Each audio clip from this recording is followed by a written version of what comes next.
welcome to this week's broadcast of the Esports Tower Rumble in Rocket League. We're broadcasting it from the Boise State Game Pants Esports Arena. It's time for our week 3 of the Spring Rocket League Rumble, and we'll be bringing you the Octane bracket. Once again, it's stacked with top-tier teams, and who will end up coming out on top this week. I'm your host, Artie Nerdy Bird Rain, and joining me to call all of the action is Joe Tacky Chickbrow. All right, so it's been a little bit for me. However, you got to witness all the shindigs that happened last week. Yes. So with that in mind, what are you hoping to see this week that's different from what you saw last week? Well, I'd like to preface it with all the shindigs were exciting to watch. It felt like there was a complete shift in the play style from a lot of the teams. A lot of offense played was something that I definitely mentioned overall. But something I'm kind of hoping a little bit more this kind of week is keep the offense, but let's clean up the defense so that the offense has some legs to stand on. Because it felt like as much as there was a lot of pressure and a lot of aggression being built up, it was kind of thrown away really quickly by bad midfield presence. I feel like that's the conversation we've been having quite a bit, is controlling the midfield and having good midfield presence. So hopefully we'll get to see a little bit more of that this week, and if not, then coaches, please, in those VOD reviews, let's get that honed down on so we can stop bringing it up here on desk. So we will, as I mentioned, we'll be bringing you 2 brackets this week. These featured brackets are going to be the Octane Cup as well as the Fennec Cup. Our Octane bracket features 2 teams from last week, the Vipers and the Spiders, joining the Lions and the Barracudas from last week. All the series are going to be a best of 5. And here is exactly how the Esports Tower Rumble will work out. You can also see this is all of today's competitors, which is Swerve, Vipers, Gators, Barracudas, Hammerheads, Lions, and Spiders.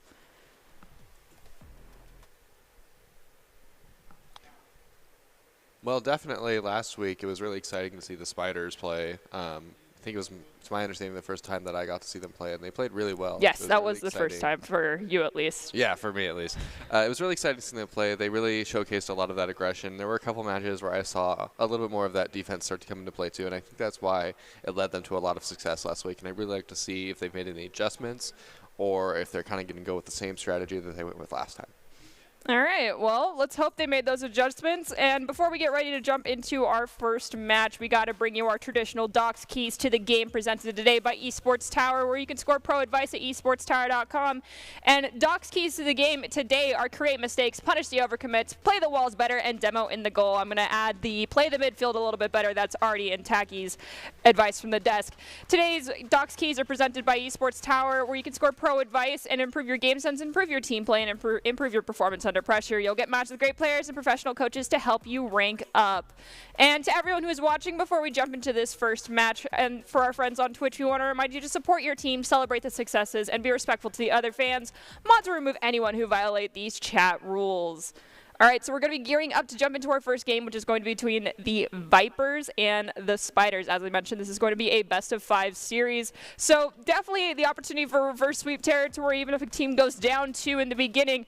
Don't give up hope that they won't be able to make it out alive, because there's always time for improvement as we go into this first kickoff. We do see that Enzo's going to bring it off the wall and do some fantastic aerial play, but it does get dunked down below them and allowing Thrift to grab it off the wall in the corner. Already we're seeing some pretty aggressive approaches, but not a whole lot of double commits, which is super, super nice to see. This clean Rocket League is always a lot more entertaining, and there's a lot more going on that can happen because every player is committed to some part of the play. My apologies, I am completely blanking right now because there is a return of a player on the side of the Spiders team that's making me very excited. Thank you so much for coming back, Quez. It's great to see you again in Esports Tower Rumble. It's been a while. Welcome back to what I hope is one of your favorite hobbies to be participating in. And right now the Spiders got the first goal. That was a fabulous one done by Enzo. We got Enzo dunking it down in front of the goal. Do a follow from Dez, and somehow the ricochet and a follow-up touch will find a second goal for the Spiders. A great start for the Spiders there, and it looks like already the Spiders are taking that aggression that they had last week and kind of using it as their go-to win con for these games. And I really like to see them in their comfort zone using that aggression that's been kind of their sparking moment for them, and make the other teams kind of play around them. That's a really impressive thing to be able to do. We'll see if they can continue to keep that up. One thing that some casters will mention is that we want teams that are always playing proactively and not having to be the reactive team, and it does look like both these teams have that capability. Quez going for their signature aerial play, unfortunately, does get stolen, and we have Thrift pop it up to try and play it around 2. It's going to get packed off the back wall to try and be a rebound. Risky play works out. Quez now pulling it forward, crossing the midfield stripe, goes for a shot on goal, but it's taken away by Thrift and volleyed to the back third of the Viper side of the field, and a great save from Dez brings it back to the mid. And you can see how the Spiders are trying to take control of the midfield even now through lots of dribbling, going for flicks, looking for each other on occasion when the opportunity presents itself. They just seem right now to be a lot more aware of what's going on in the midfield. Even situations like that, a thwarted effort via Thrift. However, it was a really good attempt at a passing play coming off the wall from the Spiders.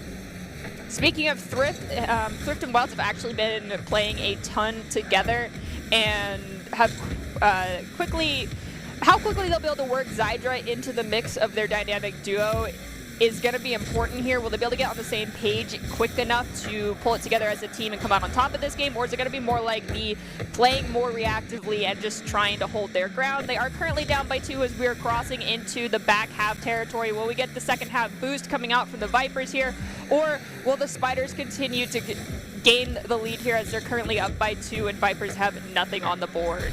And as I say that, Wilds tells me to shut the heck up because the Vipers now have a 1-goal differential. No one's in safe territory. Spiders looking for the security goal. Vipers looking for the equalizer.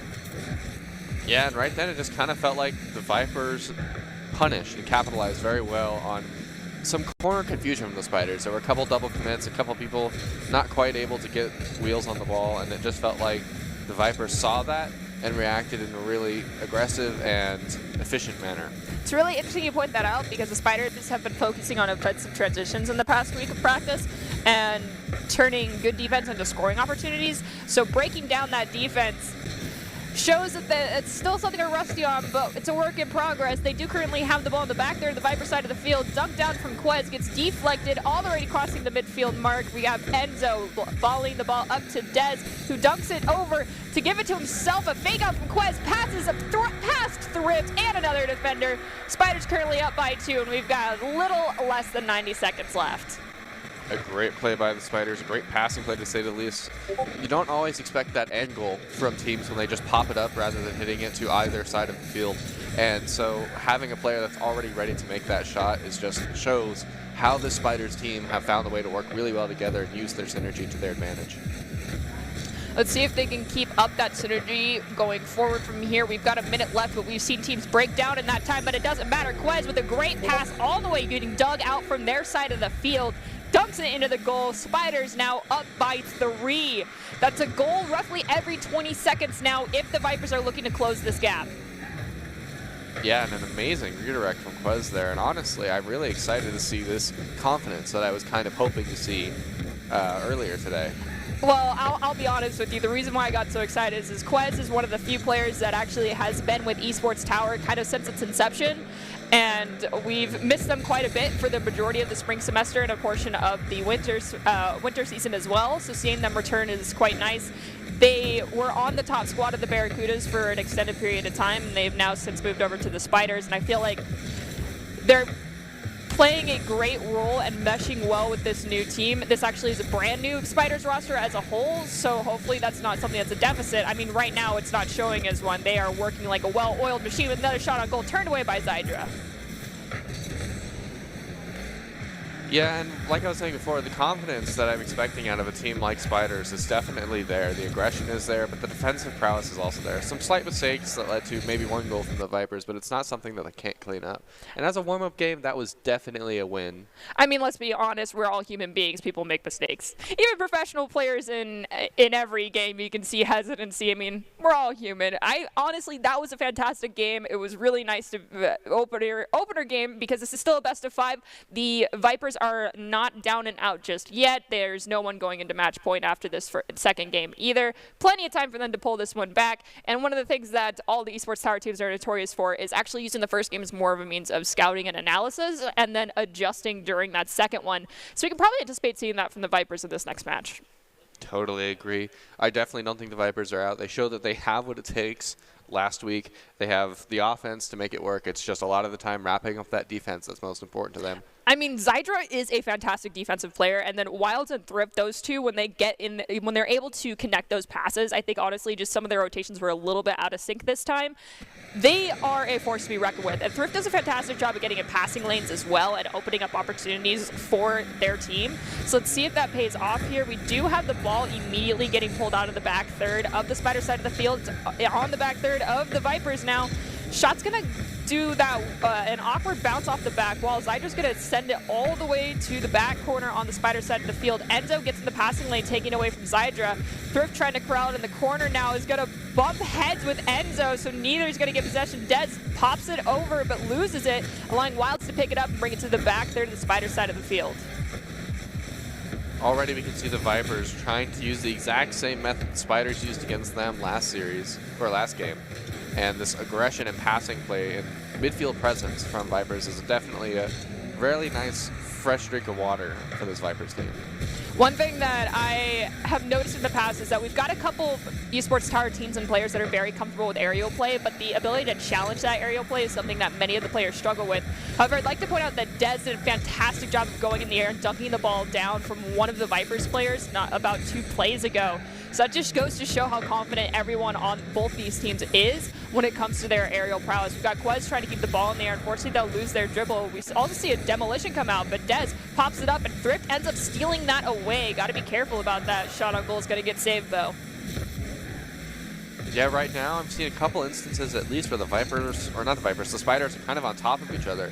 And I have to wonder if enough of those mistakes are eventually going to lead to a Vipers leading game so far. But definitely both teams aren't out of it yet. It's still an 0 scoreline at almost 2 minutes in, so lots of Rocket League left to play. Oh! As I say that. Since we aren't going to see the replay from the looks of it, it actually seemed like one of the Spiders players bumped into, I believe that was Wilds on that shot on goal, and ended up allowing Wilds to get in front of them more and push the ball in yet again. It happens. It's one of those, if you were there, it was going to go in. If you were there or weren't there, it was going to go in either way. It's okay. It's just one goal. You can bring it back. Hopefully no one gets mentally tilted after that. Yeah, like I said, there's still a lot of Rocket League to play, and if there's anything the Spiders showed us last series, that they're more than capable of finding the back of the net, so they definitely can't feel too discouraged right now, especially with seasoned veterans with Quez. Yes, I mean, Quez is a seasoned veteran, but everyone on the other side of the Vipers is also seasoned at this point as well. Enzo has quite a bit of time within the program from the Spiders as well. Dez, I've not seen as much, so if one of the Esports Tower coaches wants to correct me if I'm wrong, I'm pretty sure they're one of the fresher faces when it comes to this series. However, they are meshing well with the team as a whole. We got a shot on goal from Quez, and it's going to go right in. Spiders only down by 2 as we cross the 2-minute 30-second mark. Well, Spiders only down by 1 as we cross that mark. And we're in a very similar spot that we were at this time last game, with now the Spiders being the only difference because they're the ones that are looking for the equalizer rather than the Vipers. And so I imagine that this shift in momentum for the Vipers is probably that extra boost of confidence they need after what felt like a pretty disastrous last game for them. You got Wilds taking the ball in mid-flight away from Dez, dragging it down to the back third of the Spider side of the field. It's going to get stolen away by Enzo, tries to dunk it down to Dez, disrupted by Zydra that's getting in that passing lane like I mentioned earlier, but instead of it being Thrift or Wilds, it's Zydra showing that they can do it too. Oh, over rotation, but Thrift races back in time to save that ball from going in the goal.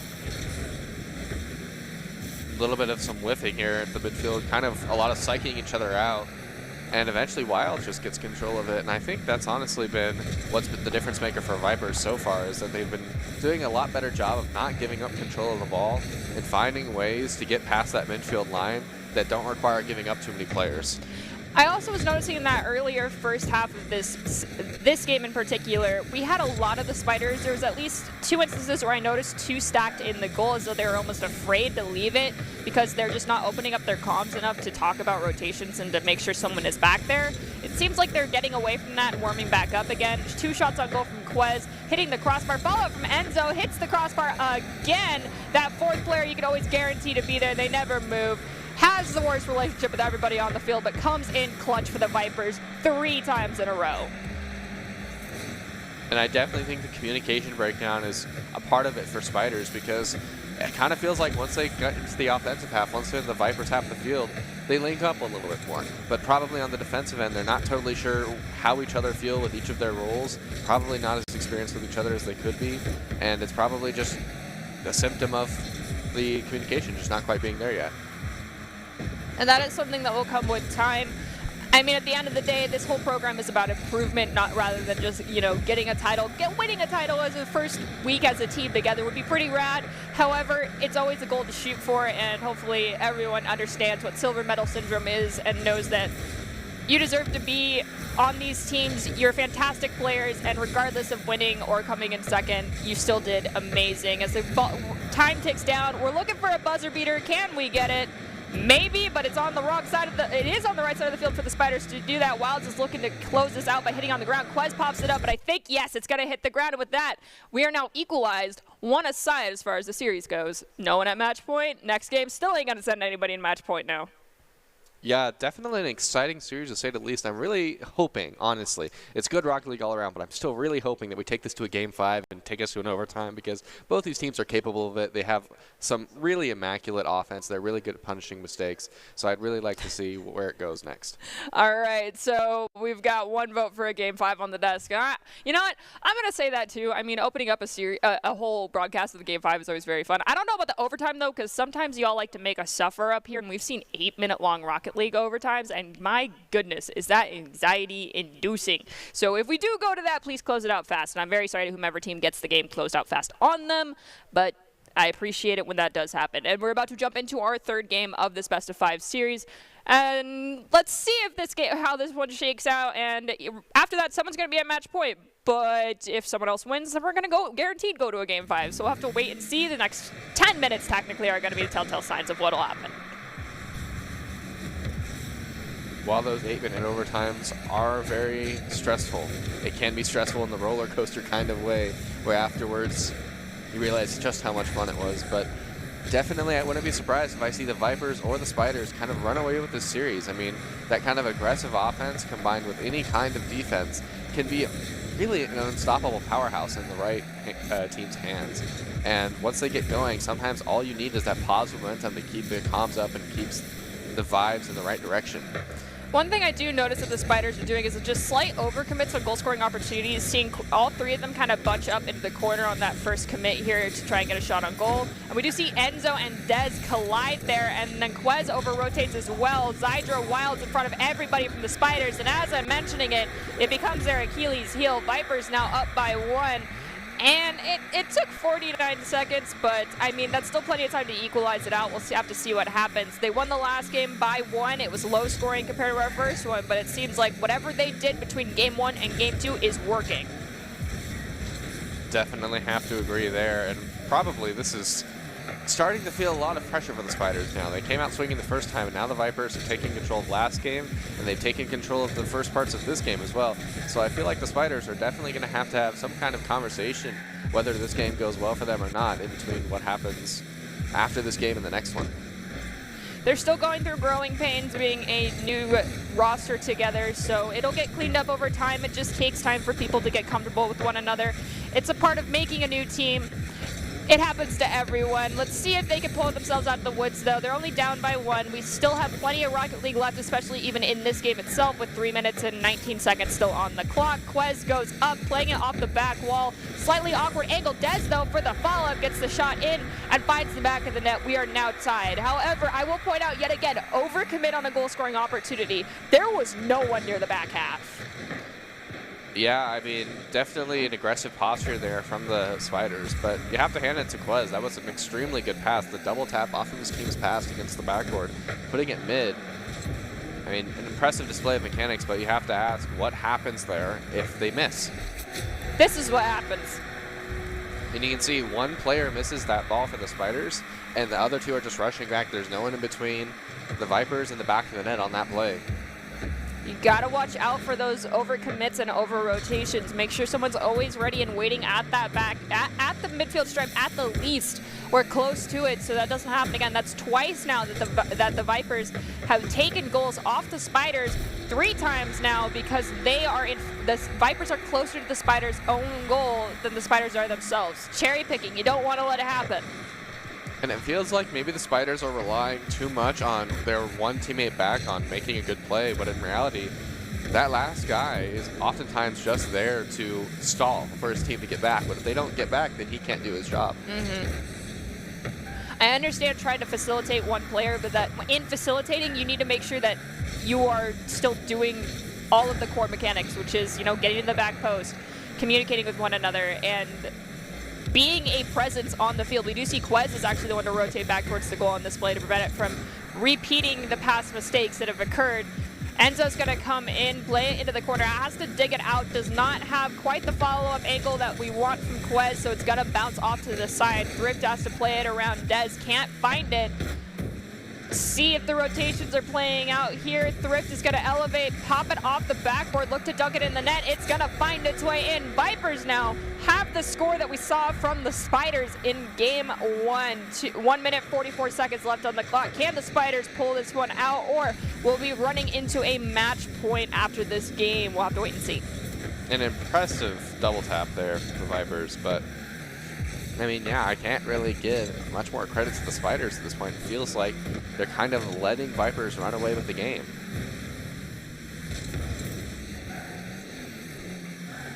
We have Thrift pass the ball to Wilds. Wilds overdrives it. Dez pops it up to Quez. Quez pops it up to play it over 1. They have Enzo. They leave it for them off the wall, though. Enzo will lose possession, and it doesn't pass to Thrift off the backboard. Is there a tertiary touch? There might be. Zydra at the mid tries to stop it. Now we're seeing a repeat of what the Vipers did to the Spiders. Spiders find goal number 2. Now they have to score a goal every 30 seconds just to bring us to overtime.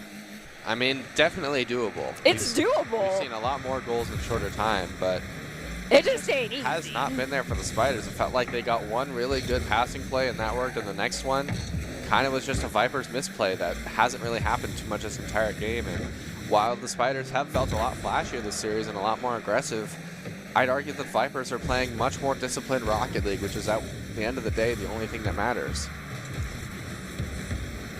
Oh, I'm going to be honest, Enzo, I thought the crossbar was going to stop you there.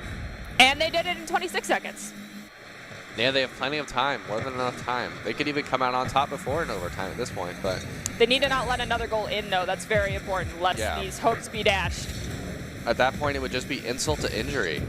And for the Spiders team, while... Oh, there it is. There's the insult to injury we were just discussing. That one, honestly, that was just a really good play, I feel like, because the defender went up and did exactly what you've talked about before, which is getting the defender out of position and then just going for that follow-up and got the shot in.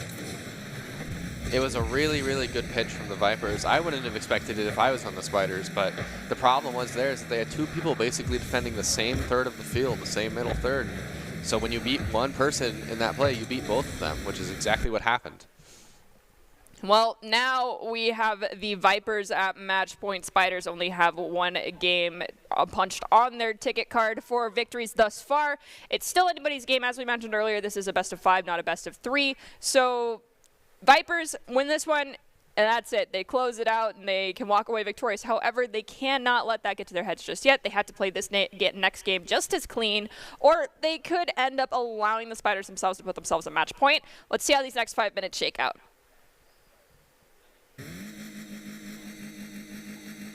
Yeah, and if I had to place my bets right now, it would be on Vipers. It feels like the Vipers are kind of calm, cool, and collected. They know what they're doing, and they're playing to their advantages. Yep. As I was saying, very, very positive, aggressive play from the Vipers. And that's not to say when I say they're calm, cool, and collected that they're not playing offense as well. The thing is that they're just doing a better job of managing the offense and defense at the same time than the Spiders are right now.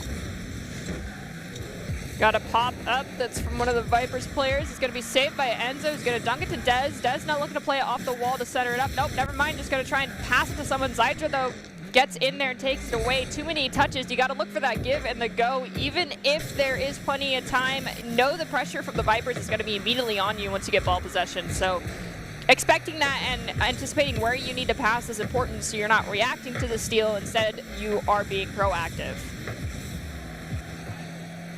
Yeah, and this Vipers offense is still nothing to laugh about. They've been doing a really good job of finding each other in the midfield, working together to find the back of the net. Not a whole lot of solo plays on their end, and that's not to say solo plays are a bad thing, but definitely something you have to watch out for is how they're using each other very well to make plays happen. Got Zydra who pops the ball up, making it to Wild. Dez tries to clear the ball. Thrift stops that from happening. Now Quez goes for the challenge against Zydra. Thrift rotating back to dig this ball out of the corner. They can't play it quite completely away as Enzo also got a touch on it. Dez at the midfield volleys it to Quez. It's centered up, touch from Dez, and we've now had the equalizer from the Spiders. Still plenty of time left, but now we are at the complicated 0-0.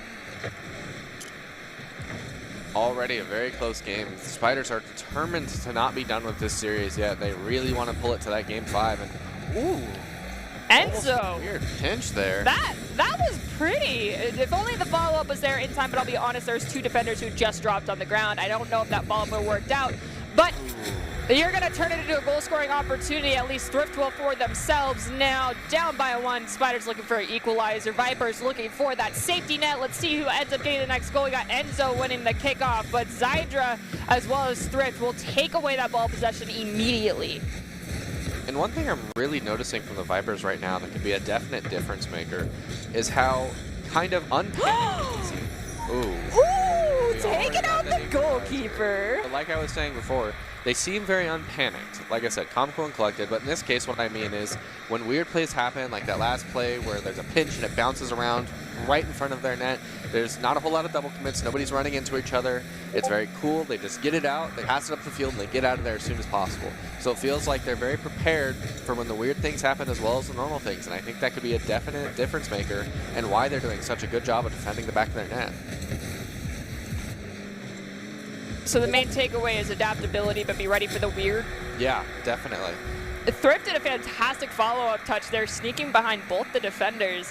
So now Vipers are up by 1, but we're just now crossing the halfway point of this game. As we mentioned earlier, Vipers are currently up by 1 in the series and have themselves at match point.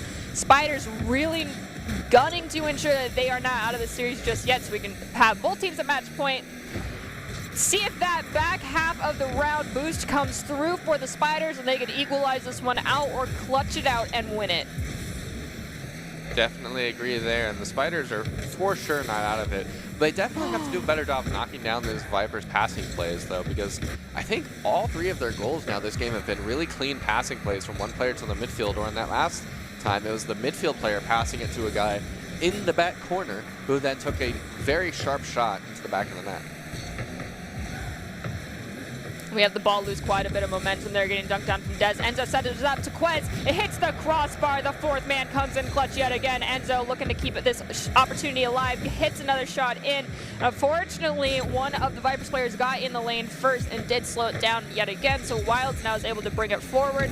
Enzo going to take the ball away in the passing lane with Dez pushing through to ensure possession maintains in favor of the Spiders. Wilds, though, off the back wall will send it almost out, but Thrift is going to be there to follow it up and pop it up over 1, bring it across the midfield stripe. Already we're seeing the Vipers kind of set up their offense a little bit more, but as I'm saying that, Casper Curse, the Spiders, get control of the ball, and oh, that was clearly over. No one up there. The ball just soared across the net. Probably, I'd have to say the Spiders weren't expecting that, because I don't know if I'd expect them to kind of just let it fly, but definitely something they have to watch out for next time. You have to play kind of like they're going. Ooh, Enzo, that was beautiful. Oh, I wish we had replays. The angle on that shot was just crazy. We casters on the desk kindly request so we have the opportunity later to see goal replays. Please. And we're 3-3 at 30 seconds in. Definitely quite the power struggle this game. All the goals have felt impressive. I don't feel like we've seen a lot of goals that were just random breakaways this game like the other games before. It felt like every goal is earned and every goal is impressive in some way, shape, or form. And it's really exciting to see Rocket League and Esports Tower taken to this level and see just how much these players have improved. I think you're going to get your wish, Tacky, and we're going to see an overtime. I don't know how long it's going to last, but I think we're going to. Unless there's a buzzer beater. Quez, you need to just let that one hit the ground. Come on, my friend, please. Okay, thank you. The last thing I want to see is a last-ditch, like, Hail Mary shot get volleyed back because everyone's pushed forward to try and get that shot in, and it be a buzzer beater in the sense of whomever initiated the offense. Doesn't have to work out for them. But Quez and Enzo will actually find our final golden goal 8 seconds into overtime. That was absolutely beautiful. I could not have asked for a better, game number 4. And now both teams are at match point. Yeah, that was super, super fun to watch. And even though it was a short overtime, I really enjoyed watching it. And honestly, that might be the best 5 minutes of Rocket League, 5 minutes and 8 seconds of Rocket League that I've seen out of Esports Tower ever. Like, that was a really, really good game. That was really impressive Rocket League all around. Even that last play, it wasn't even necessarily, it's always something you can do to improve. But the Vipers really just kind of got put in a place where the Spiders made a really good passing play. It waterfalled down, and they already had a person there. They were aggressive, they were in place, and they didn't let anything by them, and it was super impressive. And I'm really hoping that we get that kind of game out of Game 5 as well. I'm hoping so as well. That was absolutely exciting. I can't argue. That was some fantastic Rocket League. Not even just from what I've casted for Esports Tower, but in general when it comes to the Rocket League I've had the opportunity to cast. That was one of the cleanest games I've seen in a very long time. So nicely done to all 6 players on the field. Now, I have a hard request. Do it again. Well, already, definitely that power circle that I mentioned before is already here. Lots of midfield going on, but a good dunk from Dez will kind of secure the Spiders getting to play offense for the first minute. But then Thrift obviously is saying, well, we're not doing that. Yeah, I mentioned it earlier. Thrift is one of those players who's really good at getting in the passing lanes and taking those opportunities away. We have Wilds pop the ball up over 1. Quez is going to get demoed while they're trying to prevent this ball from going into the back third. Ball gets dunked down. Enzo pushed too far into the goal. Can't save it. That's okay. It's goal number 1. It took roughly 41 seconds to happen. Still plenty of Rocket League left, but this is the last game. So the pressure is mounting slowly. Definitely a good start for the Vipers. Probably a lot of guys in the but the Spiders still aren't done. That was pretty, if I'm being honest. That was a great follow-up shot there. I think the Spiders have found their connection here, which is not just going for the fancy aerial dunks and into the goal, but instead going for the backboard lineup and anticipating having the opportunity to get that second touch in. I definitely have to agree there. And it's interesting because Wilds is actually going for a solo play, air dribble to a flip reset there. And I don't feel like we've seen a lot of solo plays out of the Vipers. I have to wonder if maybe it was a mix-up Wilds was going for, or if it's something they discussed in between the last game as kind of a way to approach the next one to throw these Spiders off. I mentioned it earlier, and it's definitely a lot of these players are very... Ooh, Quez! That was spicy! Nicely done! A lot of these players are very gifted when it comes to aerial play. It's just the issue is that they're gifted offensively, they're not gifted defensively. But Dez is showing me exactly what Esports Tower players are capable of doing on the defensive side of aerial play, because he went in the air and challenged Wilds immediately and took that ball away. That is what I've been begging Esports Tower players to do, literally for months, to learn how to challenge those players who are going for those solo aerial plays. And seeing someone who's able to do that confidently is absolutely amazing. I definitely have to agree there, and I think it's something I touched on a little bit last week when we were watching Boise State play, is when players go up for these complicated aerial plays on offense, you have to get up there as soon as possible. You have to get in the way. It doesn't matter if you touch the player or you touch the ball. You just have to disrupt that play, because if you let them do something with that, it's going to be super unpredictable, and your third man's not going to know how to handle anything that's thrown at him from that play.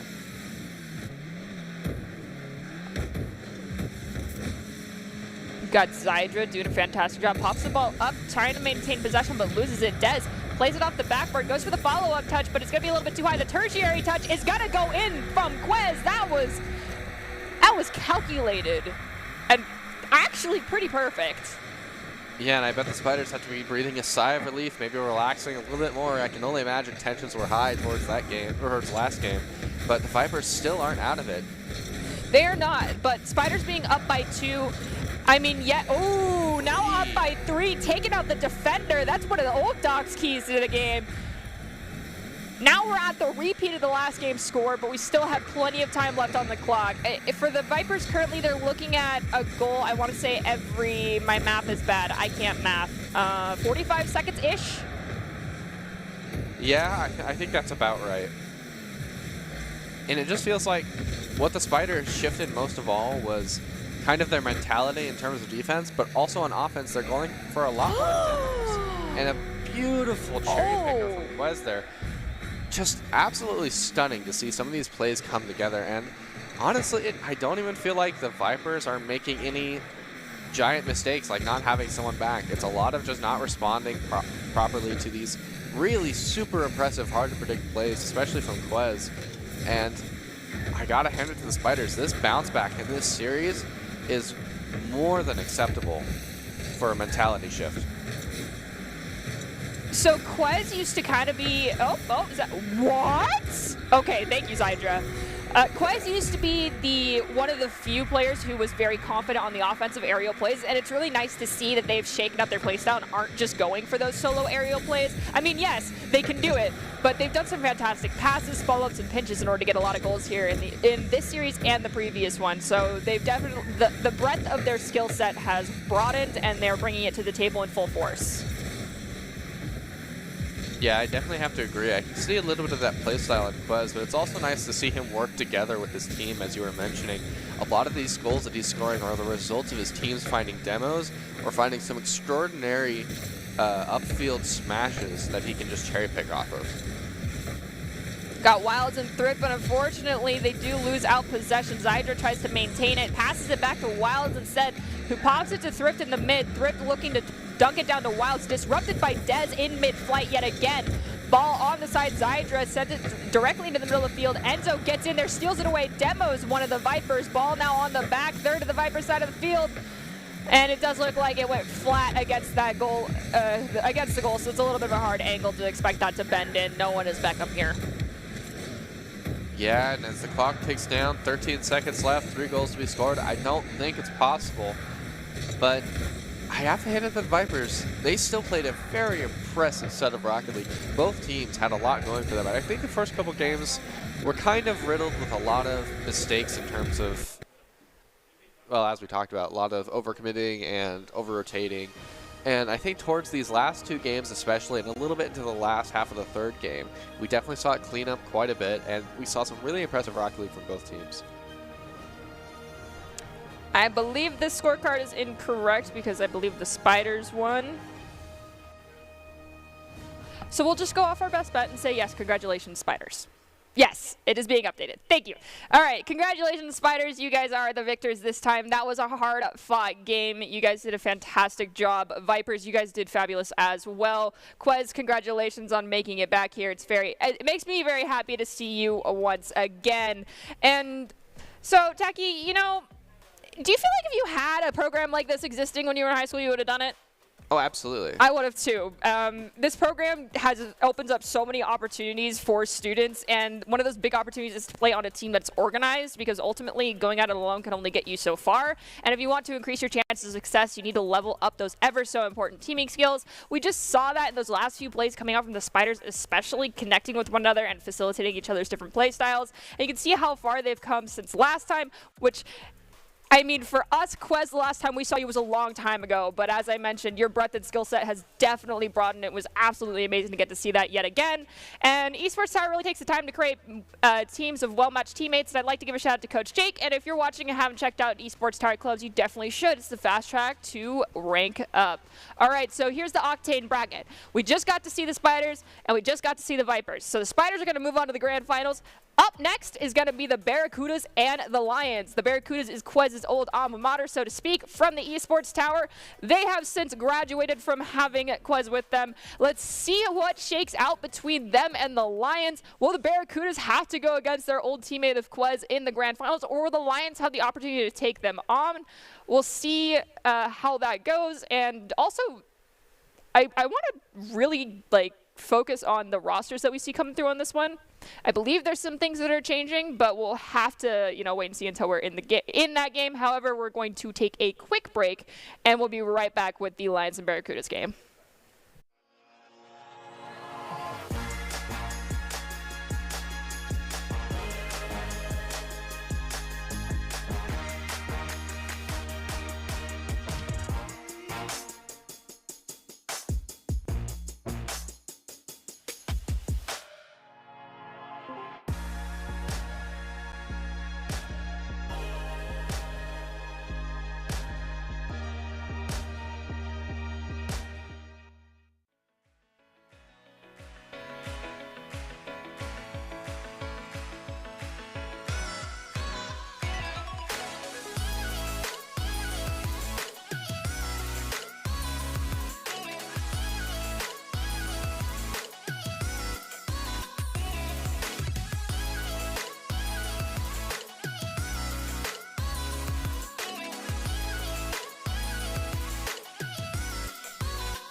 Visit NationalGuard.com to begin your Guard adventure.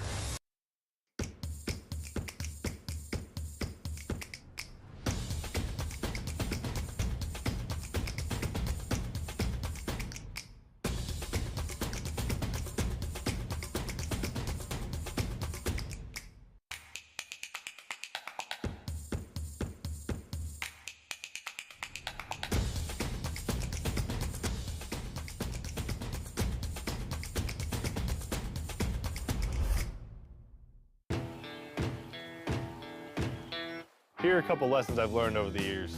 Friendships come in all shapes and sizes. And always buckle up. Seatbelts save lives. That's a rule we can all live by.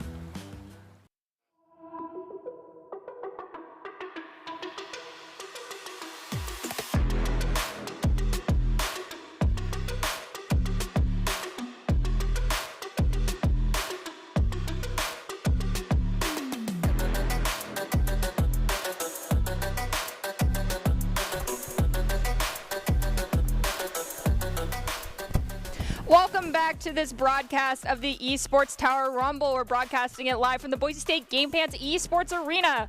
Who will join the Spiders in the Octane Cup Grand Finals? The Barracudas were our champions last time in the Octane Cup. Will the Lions suffer the loss in round one? Who will come out on top? And just like we started out this broadcast, no hot swaps being made on desk. And it is going to be me, Nerdy, and the one and only Tacky on desk yet again to close out this broadcast with all of you beautiful human beings. All right, so I feel like the Lions and Barracudas have a high bar set for them after that first series we just watched. Yeah, no, that last series was definitely impressive. A little bit of a rough start, but definitely a very positive ending. And honestly, I don't know. Well, how could it get better? I mean, that was fantastic, Rocket League. That was very exciting to cast, and I'm pretty sure all of the coaches and players are very proud of the performances that they got to put out during that game. So we'll have to see if the Lions and Barracudas can stack up to the performance we just watched. After all, it's their own game. We're going to see if they play to their strengths as we look at the rosters that they do have when the matches start. But before we get into that, of course, you know, we want to give a quick shout out to all of the players that have been working very, very hard lately. And so we're going to take this moment to congratulate all the Esports Tower Club members who've graduated from the club and have been offered these scholarships across the country. Over the last 3 months, Esports Tower Club members have received $1.6 million in scholarship awards. These students have not only worked hard in the in-game play, but have worked hard academically and have earned these scholarship opportunities. These players the players who receive these scholarships are talented, hardworking, and driven, and we cannot be more proud and excited to see all the opportunities these players are getting. Congratulations to all of you. Each of you earned these scholarships with your hard work and dedication, not only to esports, but to your academics and just being overall fantastic human beings. So well done. Keep up the hard work. Yeah, definitely exciting to see those numbers. And honestly, like you mentioned before, I would have loved to have this kind of program when when esports first started. Right? And when I was in high school, all I wanted to do was be the best Rocket League player ever. And I'm really glad that these kids now have the opportunity to maybe get to that point at some point. And it's just really impressive to see. I don't know. I'm like so flabbergasted because one of the Esports Tower Club members is actually one of the Overwatch players now. That's Maxall, Mark, and also like these kids, when they came here as children, they're like, oh yeah, hey, by the way, I was playing on a club team, or this was my coach when I was in high school. I was like, what the heck? I'm so jealous. Ooh, that is so pretty. So I believe this was made by Doc's son. And this is some work in Unreal Engine. This is fabulous. I absolutely adore this. Can we get the team logos on those at some point? That'd be really cool. But oh, that's absolutely amazing. Yeah, Doc really? says yes, we can. Oh, thank you. Yes, I've been told we can get team logos on those at some point. Yay! More work for Kim. I'm sorry, but thank you. All right. So before we jump into our matches, we have a tradition to uphold, and that tradition is Doc's keys to the game for Rocket League.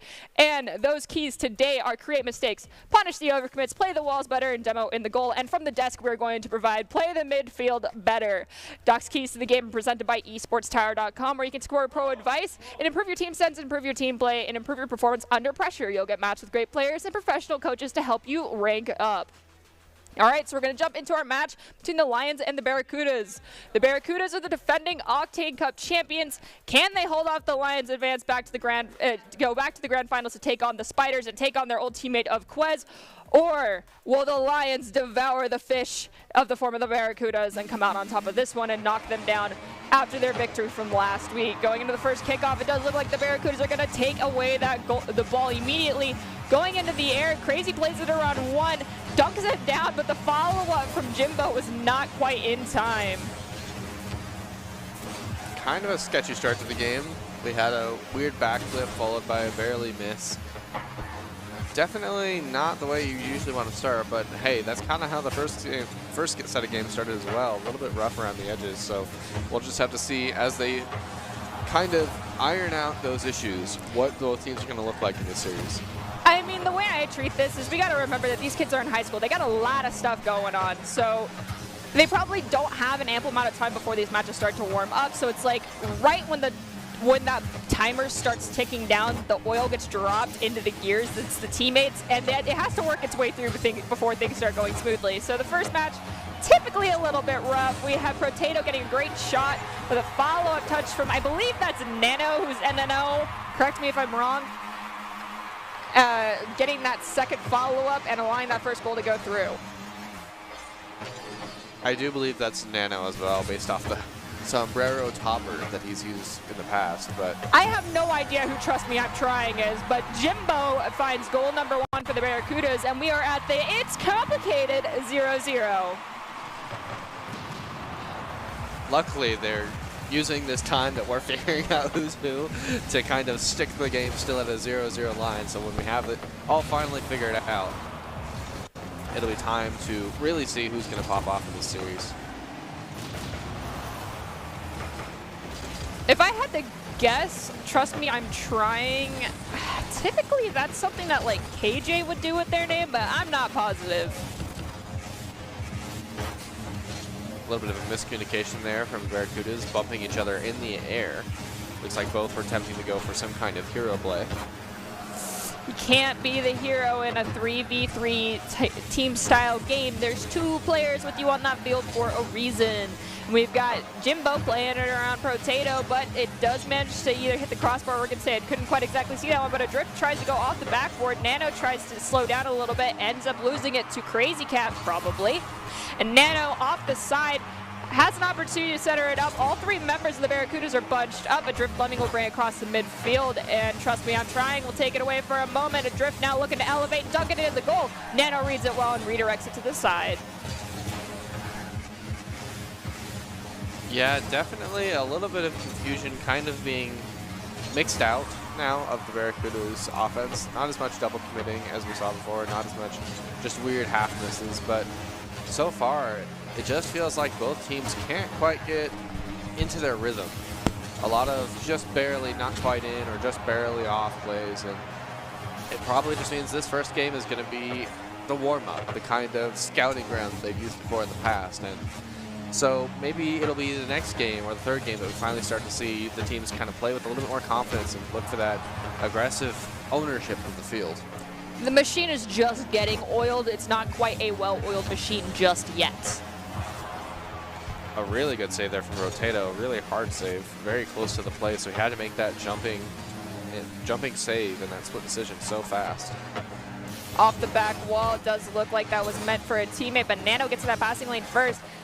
Crazy Cat probably rotates back very quickly, though, forcing Nano to do the give and go to Protato. Protato manages to play around 2 now, Nano, and it looks like, I believe that's a drift, are all bunched up over here by their own goal.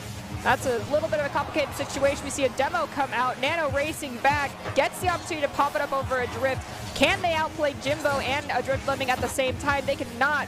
It gets popped up, Jimbo passes it to Crazy Cat. Crazy collides with someone. A drift will pop the ball up at the mid, where Protato looks to set it to the back third of the Barracuda side of the field. So much back and forth already, but the good thing is, despite all this back and forth, both teams aren't really giving up a lot of ground in terms of their third man. Third man is doing a good job of stalling for his team, while his team is doing a really good job of being back in time. So there's not really a whole lot of over-rotating or over-aggression yet. I also have been noticing that Trust Me, I'm Trying has been trying to get tempo control quite a bit. They will slow down with ball possession and just try to juke out whomever is challenging them. It's almost worked out, but the follow-up from their teammates is just not there on time to make it work. We do see Crazy Cat here pop it up, but unfortunately for them, Protato will elevate as well, sending it to the side. Adrift can't quite get it around Protato. Crazy comes in for the follow-up touch, but it's going to be redirected. Jimbo comes flying in, shot on goal, but there's 2 defenders. We are crossing down past the 10-second mark. Will there be a buzzer beater, or will we see overtime in just game 1 of this series? Well, it's now or never, Crazy Cat. He goes for the flip reset, but he didn't pop it up enough to really stall out the game so that he could get that flip reset first. And oh, this is looking so dangerous. A barely safe from the Barracudas. Definitely some misplays led to that kind of situation there. All right, let's see how long this overtime shakes out for. So far, we have had one that lasted 8 seconds. I'm now going to keep track for the remainder of this broadcast if there's additional overtime to see which one lasts the longest. So far, this one is already going up past our initial overtime, so this one's already going to be more anxiety-inducing than the previous one, but Crazy Cat's going to close it out at the 19-second mark. We've had some really short overtimes so far today, and that's not to say that they weren't well fought. It's just really interesting that they were able to hold down the fort for maybe 2 or 3 minutes before that overtime happened, and then as soon as overtime happens, just chaos. Someone finds the back of the net, right?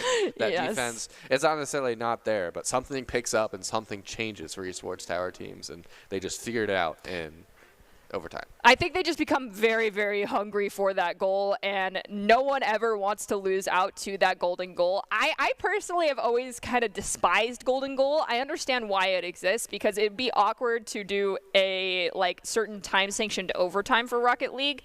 And so instead you look to the golden goal. But having that also means that that time-sanctioned overtime, untimed overtime, can last for an extremely long time. And that gets extremely exhausting for players, especially when they're in these best-of-5 series. So let's hope we don't see any of these overtimes go extremely long. Like I said, so far we've had 8 and 19. We're about to go into game 2 of this game between the Lions and the Barracudas. So far, Barracudas have won 1 game. And if you can believe it, Nerdy, I think the record for a professional game of Rocket League at the highest level of an overtime was 17 minutes or close to. Oh my goodness, those poor players. Well, to all you Esports Tower players listening, I really hope that you never have to experience that. That actually sounds borderline painful. Jimbo makes a great save in front of the goal. Nana looks to dunk it down, plays it around 1, but trust me, I'm trying. Can you get in there? It looks like Crazy Cat probably got in front of you, but they do collide with the drift lemming. Not sure if that was planned or not. I think it was, because it seemed like, trust me, I'm trying, got out of, Crazy Cat dodged out of the way to allow Adrift to get in there. Now Adrift dunks the ball down. It bounces underneath 2 defenders and finds its way in the back of the net. Yeah, great start for the Barracudas. Statistically, the team that scores the first goal usually wins out, even if they fall behind for a second. So this has got to be kind of a good, pat on the back between the 3 of them. That, hey, okay, we got this. Let's hold the line, and we should do just as well as we did last time. Ooh, that line already crossed. Protato. Honestly, I think last week I had to give Protato some accolades, but this week he's showing up again. I feel like he's kind of bringing out that aggression we don't usually see out of him too much. Wait, did you just say you gave him flack last week? No, accolades. Oh, okay, thank you. I gave him some vocal accolades. I thought he played really well last week. He's a really impressive player all around. And Nano off the kickoff. Yeah, that should never happen. Somebody didn't hit the ball for the Barracudas. We've seen some awkward kickoff situations happen here where it seems like there's just a miscommunication. Trust me, I'm trying to immediately try to do it again. Adrift, though, expected it, pops it up. Jimbo takes a shot, just the crossbar twice. Even Adrift's follow-up hit the crossbar. I keep telling you, man, that 4th player that never moves comes in clutch almost every single game. Yeah, it's weird. It feels like this crossbar is on every team that we cast. And I have to hand it to the crossbar. He plays some immaculate defense. Right? And rare occasions offense. Got Crazy Cat trying to battle out 2 people here in front of the goal. Trust me, I'm trying. He's going to push it forward. Jimbo's going to volley it back and pop it up to a drift, who dunks it down to go for the same play they did earlier, but Potato read it well, expecting it, anticipating it, saves it, but another shot on goal. Follow-up shot. Trust me, I'm trying. Collides with Crazy Cat to redirect that one.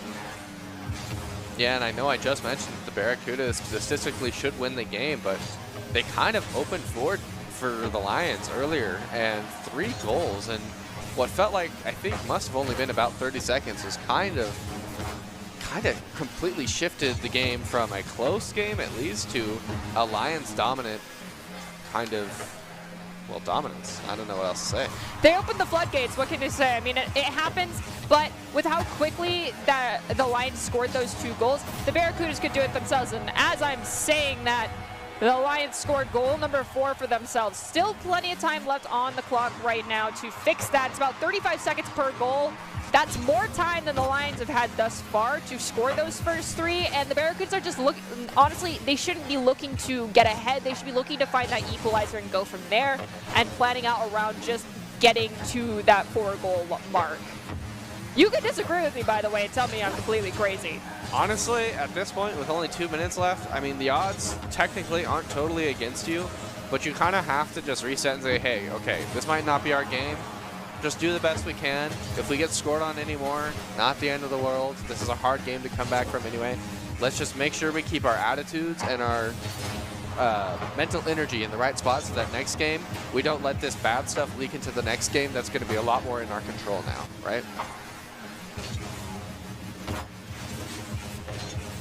And I'm going to point it out again because I feel like I noticed this a lot from Nano in particular. A car change already, and while it's, again, what car you play doesn't matter, right? But switching in between series and not picking something close to a main, or at least close in relative hitboxes, the Breakout and the Skyline that he was using before do not have the same hitboxes. It's close, but it's not close enough that you can just randomly switch cars in between games and expect to not have some kind of mechanical repercussions. Nobody will ever recommend that at the highest elo, and I have to wonder, does he get any kind of talk about that from his coach with the Lions, or is that something they just kind of let him do at this point?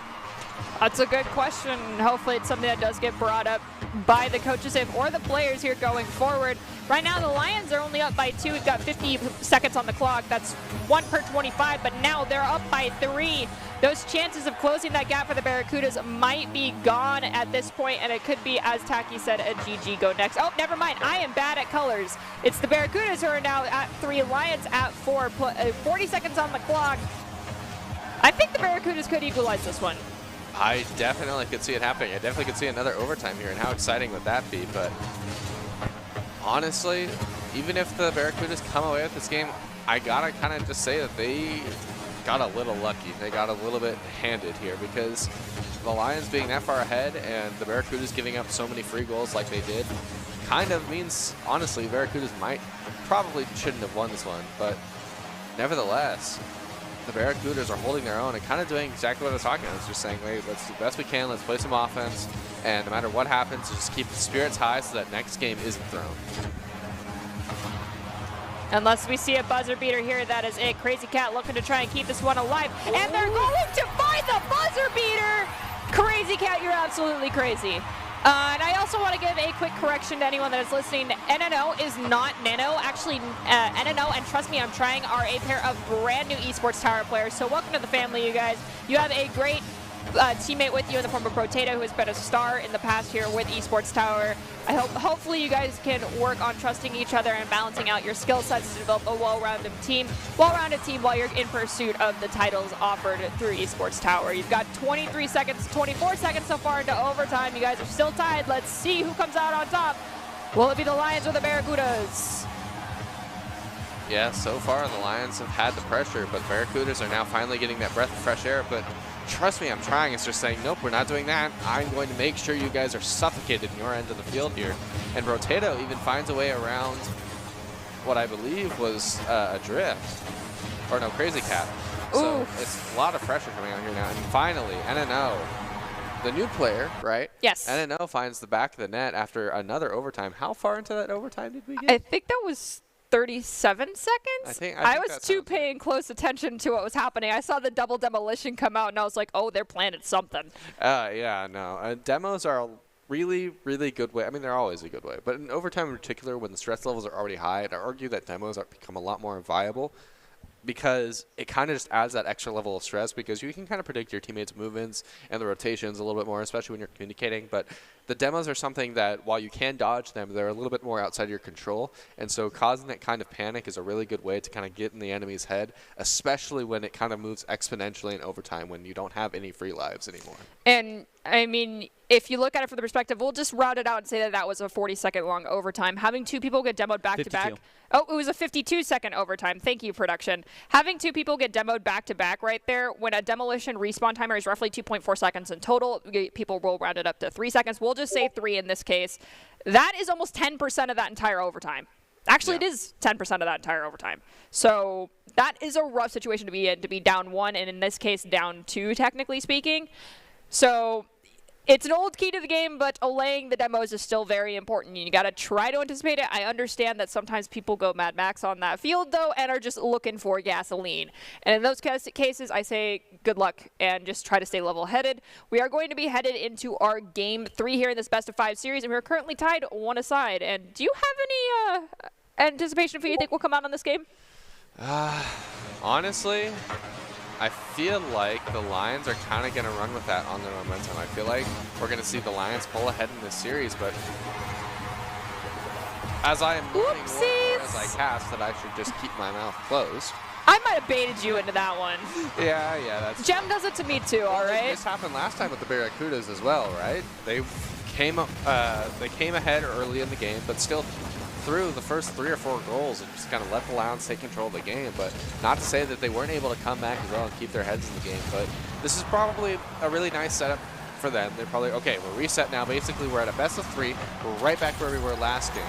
And we're already finding a way to be ahead. But again, trust me, I'm trying. What is happening? We are at the complicated 1 aside, a.k.a. the complicated 0-0. So this is just reset and keep going because that was 30 seconds if both teams found a goal. Might as well be nothing on the board because, I mean, if we're still here in 5 more minutes, it's going to go to overtime. I kind of want to see another overtime at this point. It'd be exciting. Yeah, at this point, the overtimes are kind of part of the show. Yeah. And, you know, to say the least, even if we do go to an overtime with all these goals being scored back and forth and me caster cursing everyone and the crossbar.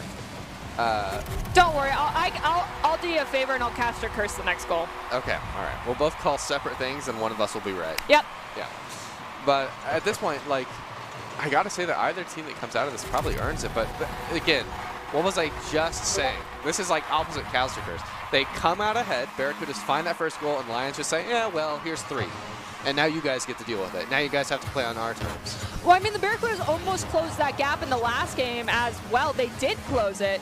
It's just they need to close that and then get ahead. Right now, they have plenty of time to do that. This gap isn't so egregious that it's impossible. Right now, it's literally more than 1 minute per goal, and they can be ahead.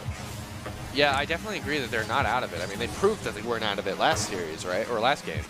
But Adrift? Adrift? Is that it? That's it? That could be the start. That could be the start. But I feel like even if they score 6 goals here and they come out ahead and they win this game in what looks like dominating fashion, I feel like they really need to take a deep breath and really look at what's going on in these games, because scoring the first goal and then having a ton of overcommit goals that just clear the entire expanse of the field and just find the back of the net, that's something you actually need to address. Even if you come out on top here, there's something needs to change, right? Because you started it on top, so what do you need to do to hold that lead rather than have to earn it back every single minute? Yeah, it's a difficult situation to be in. I mean, after all, these guys are still in school. They're still learning. Of course, there's very, very few kids that are in high school that are professional Rocket League players. And if they are in Esports Tower by chance, please put yourself out. However, all of them are still learning, and it is a growing experience. And currently, the coaches, like with the Barracudas, are very stressing on the importance of like boost pad rotations, one of those basic mechanic things that they feel like their team needs to get down as a whole. And I feel like that's probably going to lead into the other things that you're talking about that need to be cleaned up. Yeah, I definitely have to agree there. To my understanding, it's that these teams are still working on a lot of different, like you said, boost pad rotations and a lot of different midfield mechanics, but it's definitely not something that isn't an adjustment you can make in between games as well. Not to say that, that these players are without hope or anything when I have to make kind of the criticism of we have to take a look at what's going on. It's more so just like that's what you do Keep at stalling the highest that level, right? You have to kind of think about in between games, even ones where you win, it's like, okay, what went wrong, if anything went wrong, and what are we going to do about it next time? Because right now, if I'm the Barracudas, I'm kind of feeling frustrated. I get these leads in these games, both games in the last 2 games. I've gotten these great leads, early leads with his first goal, and then it's kind of just felt squandered.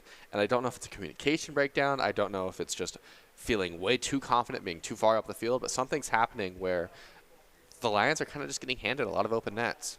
The one thing that I'm noticing with the Barracudas is the fact that it seems like when the Lions are on the defense, they're more spread out and they're anticipating the clears to happen. They have faith in their teammates to do that, and it feels like the Barracudas are not, and they're overcommitting on these goals, anticipating them to go in, which I understand, yes, have the ego, have the confidence to say, oh, this ball's going to go in, I just need to be there to follow it up. But understand the risk you're taking. Is the juice worth the squeeze every time when the squeeze has resulted in a loss for the last game? However, the Barracudas have brought this back. We had some issues with the lag, so we did have to pull out of the stream for a little bit, and that's why you guys were looking at our beautiful faces. So during that time, the Barracudas did manage to score another goal. They're currently down by 1 from the Lions. There's plenty of time to bring this one back. We're almost in the identical situation we were in earlier. We'll have to see how this cleans up because we've just crossed that 100-second threshold. NNO is looking to find another goal for the side of the Lions, and it looks like Trust Me I'm Trying is trying to help them out. And it looks like Trust Me I'm Trying is trying quite well because that is another goal for the Lions. Currently now in the security position of being up by 2. Barracudas, you have roughly 45 seconds per goal. We've seen you do it before. Let's see if you can do it again. Yeah, they're still on that time limit. And like I said before, they've got to wonder, like, why are we even here? Why are we so putting ourselves in these positions where we have to fight just to compete in these games rather than using our lead to our advantage? But, it's definitely not something that you have to take away from the Lions as well. The Lions have done a tremendous job of saying, look at all these mistakes. Let's punish them instead of being surprised by them. And, that's part of the adaptation process is not necessarily being surprised when there's mistakes either, playing the game in an all-around way that can address kind of both things. And what a great passing play, just barely Jimbo! Jimbo! Oh, Trust Me, I'm Trying. Trust Me, I'm Trying on NNO. Managed to get the wombo combo on the save, the give and the go to pull it all the way across to the back third of the Barracuda side of the field. We are crossing into that 30-second threshold period. That's a goal every 15 seconds for the Barracudas. We saw quite a few goals scored in the first minute of this game. I have faith in their ability to do it, but they need to take this ball away from Nano because Nano's like, I'm going to make it so you have to score 3 goals in 30 seconds, and it's now down to 20. So this may just be a GG go next for the Barracudas. Definitely have to agree there. I feel like there's no time left in this anymore. They have to score right now because the kickoff burns a lot of time all on its own. And like I said, the Barracudas need to have a deep breath, maybe a drink of water in between this next game, and just kind of think about what's going on, what do we need to adjust to make sure that we can stay on top of these games, because right now it is not working.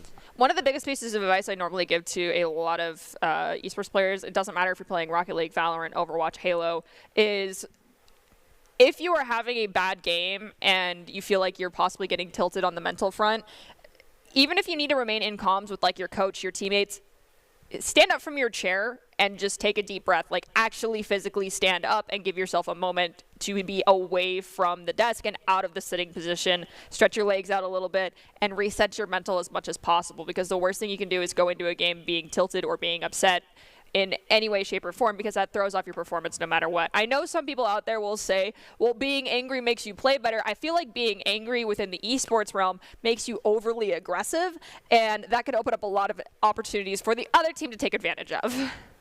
Yeah, I think it's really dependent, and I think at lower levels, being angry might make you play better when teams can't handle aggression, but esports towers players are nothing to laugh about, to say the least, and they're definitely getting to a point where just playing aggressive isn't what's going to win you games. I mean, we saw that last week. So much offense played, so many overcommands, but also so many stylish goals found. You want to see a stylish goal? There you go. But the team that Cross map. took it away last week was a team that was able to play both sides of the field. Man, you made me really regret having food poisoning. I missed out on some great Rocket League, so I hope this week is, you know, up to snuff in comparison. Right now, Lions currently up by 2. They're not even letting the Barracudas try and get a foothold this game. But if this is going to be a similar story to the last series, let's see if the Barracudas now end up winning this one out, since they're down 2 in the beginning as opposed to being up by 1. Maybe that changes the mental focus a little bit. Yeah, maybe it does. I mean, they're kind of in the same spot they were before, truth be told, because that kind of 1-3 marker that I pointed out in the last couple of games is kind of the same thing. It's just 2-0, which is the same goal differential. But the Lions are definitely running away with the series. They have to feel confident, given that they've only got one more to win right now, and they've got that 2-0 lead. And honestly, the defense from the Lions has been impressive all games, or all series. What?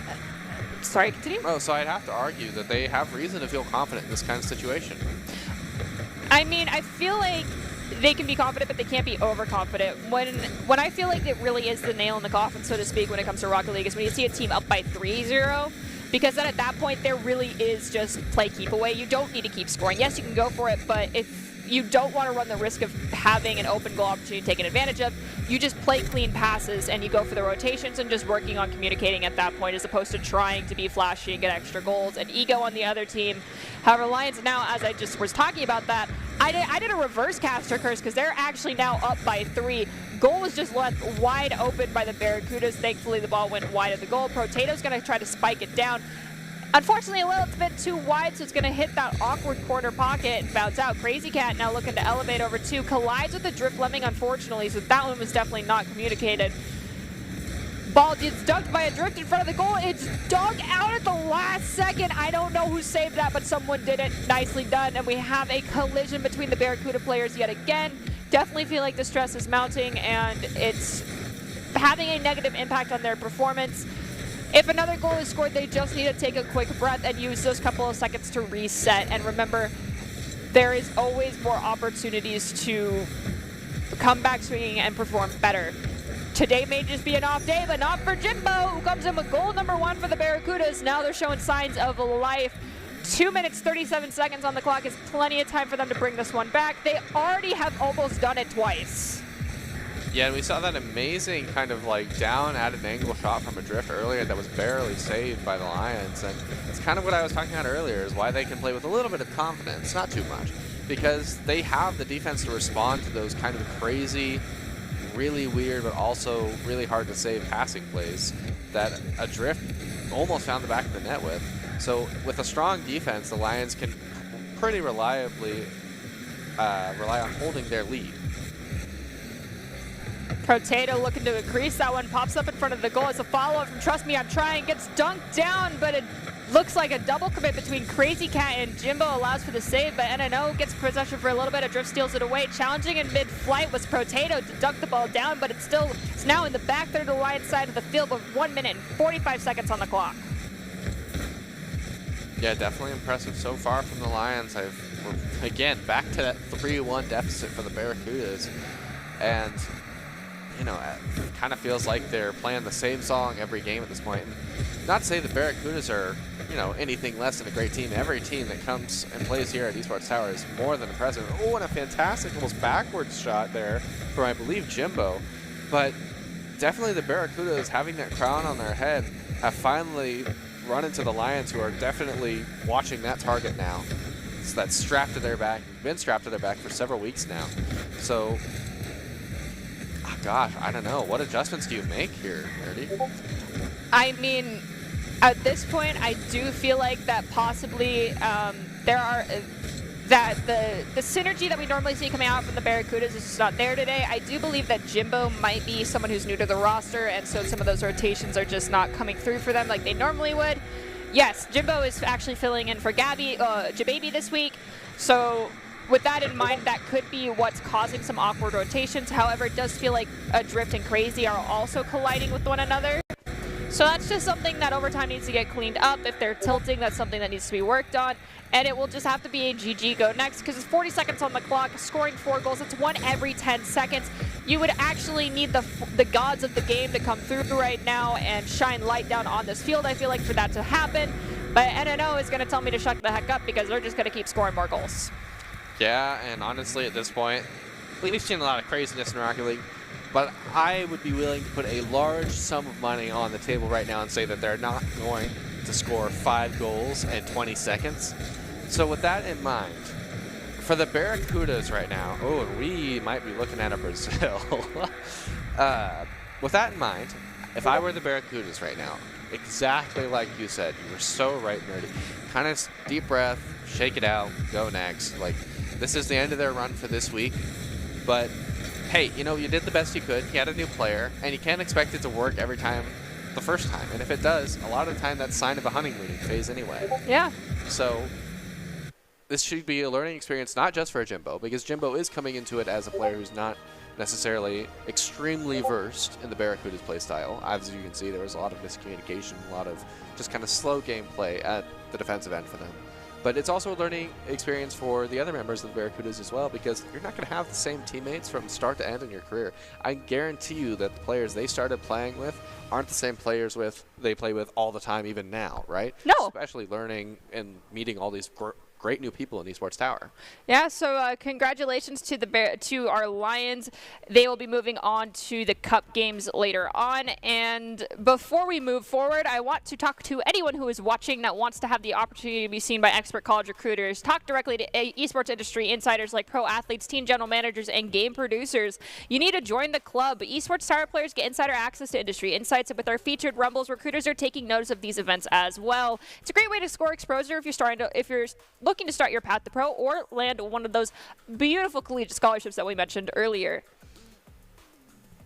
So the Lions shut down the Barracudas and will be advancing to take on the Spiders in the Octane Cup Grand Finals. So congratulations, Spiders, and the Lions. Very interested to see how that shakes out. But before we get to see any more Rocket League, we're going to take a quick break. Hopefully you take my advice and stand up and go possibly grab some water, shake it out, stretch your legs, and we'll be back here in just a few minutes.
Visit NationalGuard.com to begin your guard adventure.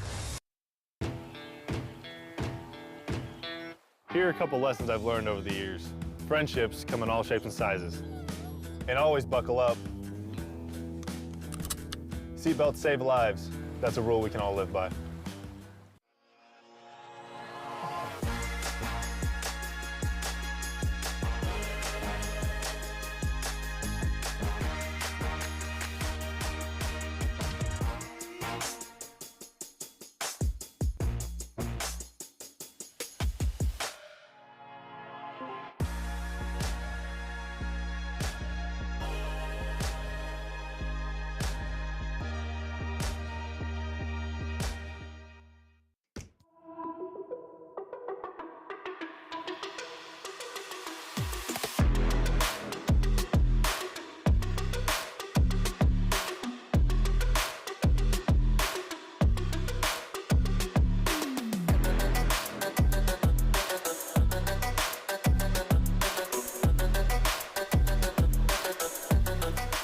Welcome to this broadcast of the Esports Tower Rumble. We're broadcasting it live from the Boise State Game Pants Esports Arena. It's time for our Octane Bracket Grand Finals. The Lions and the Spiders are making their first appearance in the Grand Finals of the Octane Bracket.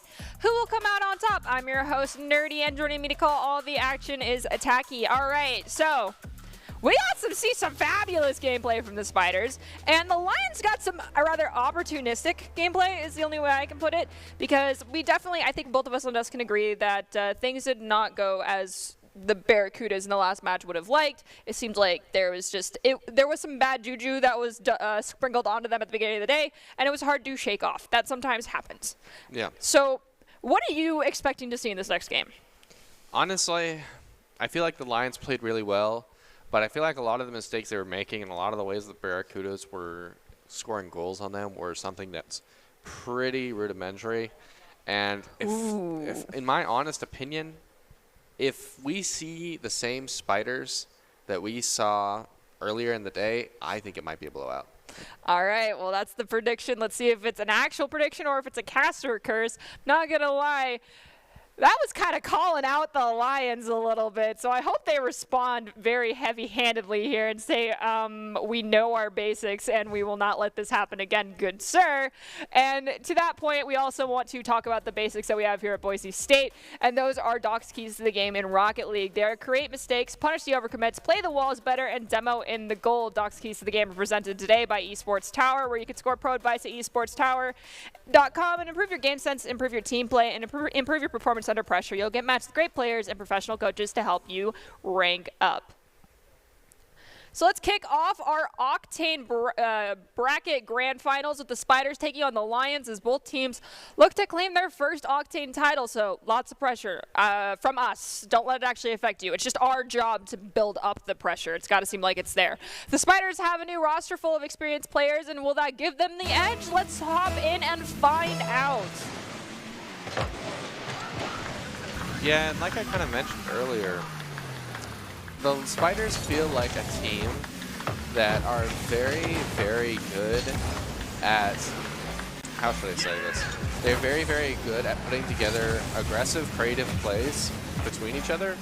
And so putting the ball into the back of the net through some of the easy mistakes that we saw sometimes out of the Lions doesn't seem like too far-fetched for Spiders to do, assuming they play as well as they did against the teams earlier. And just a quick heads up for everyone that's watching, we do see it too. YTPugLife_TTV is not in this game.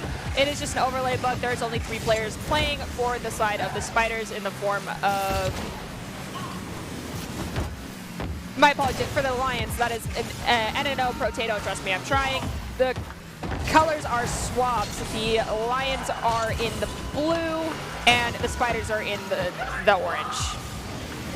Already almost a fantastic flip reset from Enzo there. Definitely feeling himself. Went for the flip reset off of the backboard reach. And you can see kind of what I was talking about. The Spiders are kind of pulled up in their end right now, no? Or no. It's technically the Lions that are holed up in their end. The colors are off, no? I'm sorry, my brain is getting distracted by this in-game screaming that's happening. I'm not positive what it is. And I think, correct me if I'm wrong, the Lions on the scoreboard are technically blue, but are marked as orange. Correct. Yes. So, give us a minute to figure that out. However... Did you hear that? Yeah, I can. I don't know what that is. Having played Rocket League for so long, I didn't think there was an announcer that did anything like that on this field. So I think it's a car sound effect. Is it? Yeah. It's distracting my pigeon brain, I'll be honest. I get distracted very easily. I'm like a squirrel. Oh. All right, so we got Dez winning the kickoff, but it went so far forward. Potato's going to be able to dig it out of the corner. However, not completely, so they get a shot on goal. It goes past 2, and it was actually Squez who found that shot. Nicely done, and once again, we return to It's Complicated, tied 1 aside. I think it's that car right there from Trust Me, I'm Trying. Okay. Well, that's strange. But, so we are tied. I believe that technically the Lions led off. Now we're no longer tied because I said something. But technically the Lions led off with the first goal, and I have to hand it to them. It was a pretty good passing play. They found a good way to find in the back of the net, but it did feel a little bit like the Lions were just kind of not quite prepared yet. Maybe kind of the first kind of jitters that they had the first couple games of their last series, but that the Spiders offense is already showing its true colors. And again, as I'm saying it, kind of what I expected. This team does a really good job of finding the back of the net, working together, and we see a flip reset pass from Dez into Enzo, and not a single one of the Lions members was ready for that kind of aggression and powerful mechanical play from the Spiders. To make it easier for anyone who's watching, just flip the names on the scoreboard. That's what it really is, and those are the correct colors. We over-explained it. My apologies. Sometimes that's just how it works out. We've got Trust Me, I'm trying to get possession of this ball away from Dez. Dez ends up popping it up, leaving it to Enzo, gets a shot on goal. Dez gets demoed in the process, and Trust Me, I'm trying. It's a great save, but they pass it forward, anticipating a teammate, and no one was there. Potato off the back wall, looking to corral this ball in the corner. Slight miscommunication between them and NNO. And it does look like that slight miscommunication is actually going to result in a favorable outcome, as they did get the ball almost to the midfield stripe. Potato now looking to dunk it down to a teammate, but that teammate did not elevate fast enough, so Potato's forced to backtrack a little bit, play it off this back wall, and they have very little momentum to do so. Definitely a lot of Lions defense in this game around. A lot of kind of being stuck in their end, as Quez especially and Enzo do a really good job of knocking it back into the enemy end, making sure to keep that pressure that they're so good at converting into goals as the main win condition. And just like you can see it on our scoreboard, just like all of our games earlier this evening, this will still be a best-of-5 series. So even if the Alliance do not come out on top of this one, they are not out just yet. They have plenty of time to bring it back. We are ticking past that 90-second mark, and the Lions are currently down by 2, looking to find an extra 2 goals here. Let's see if they can find it. They did manage to score quite a few goals in the last game, but as I mentioned, they were rather opportunistic rather than planned and calculated plays that were being made. Let's see if they can start putting those plays together here, however. Yeah, it feels like the Lions weren't quite prepared yet for what the Spiders have in store for them with their intense aggression and passing plays, but it's definitely not something that they can't overcome. You have to hand it to the Spiders. It's 3 very mechanical and talented players coming at this Grand Championship victory. You've got Enzo just pushing NNO out of the way to allow Dez to grab the ball off the ground. He pops it to Quez. Now Dez trying to look to center it off the back wall, but instead, Trust Me, I'm trying to kind of play around them. Hits that crossbar yet again. Now Enzo bringing it up the side. Has to play it around NNO and Potato. Can they do that? Enzo with the bicycle, unfortunately shot on goal, get turned away. Quez now elevating, looking to dunk it down to a teammate, but Potato gets in the air to grab it away. Bumping the defender out of the way was Quez, but they ended up bumping them into the ball in the process. Though it does look like with no time left on the clock, the Spiders are going to walk away with a victory, 3-1. Lions only lost out by 2. We might see a buzzer beater goal here, but it's not going to make a difference either way. It'll just be for a morality boost if it's for the Lions in the next round. Yes, that screaming was most definitely Trust Me, I'm Trying's car. Yeah, it was a little bit easier to tell towards the end there once you pointed it out. It was confusing, admittedly. It caught me off guard, and my brain was like, what in the Nuggets is happening right now? Who is screaming? Yeah, no, I was the exact same way. Maybe not with the Nuggets, but but yeah, I feel like I remember that engine sound now that I'm pleasantly reminded of it in the most distracting way possible. But maybe that's the plan from Trust Me, I'm Trying. Let me make the most obnoxious sounding car and most obnoxious looking car in the world so that they just stand there and stare at me flabbergasted for the duration of the match. The noise wasn't enough, so let's see if they change their car up in this next game. Because as you pointed out, these esports players are very, very guilty of changing their cars frequently. Maybe they won't, maybe they will, maybe the sound packet will go away. That's what I'm hoping for, because my pigeon brain is not more focusing with it right now. Yeah, and as casters who kind of just have the leisure to say what we want in the moment, you gotta wonder if it's distracting us this bad, how bad is it distracting the Spiders? But, I mean, they still came out on top. They did, and I think there actually is the ability to turn down sound effects in-game, so that could have been something they did. Oh, we have Potato and NNO collide with each other. Not something you want to be seeing when you get a nice clear. Quez off the wall, looking to send it to Dez. Disrupted by Trust Me, I'm Trying. So shot taken away. Potato now pops it up to NNO. They have ends up putting pressure on them, so the give and the go has happened. Quez, though, immediately reads it, pops it up to the high right of the field. Yeah, already we're seeing a little bit more offense now from the Lions. We're still kind of trying to figure out how they can get their offense rolling. Because being stuck on their end of the field by Spiders consistently for last game probably did not feel good. So I think it's very interesting is that we talked about this in our other match with the Spiders when they were on the field, that they are, well, not all of them are new players. I mean, Dez, I do believe, is new. Didn't get final word on that.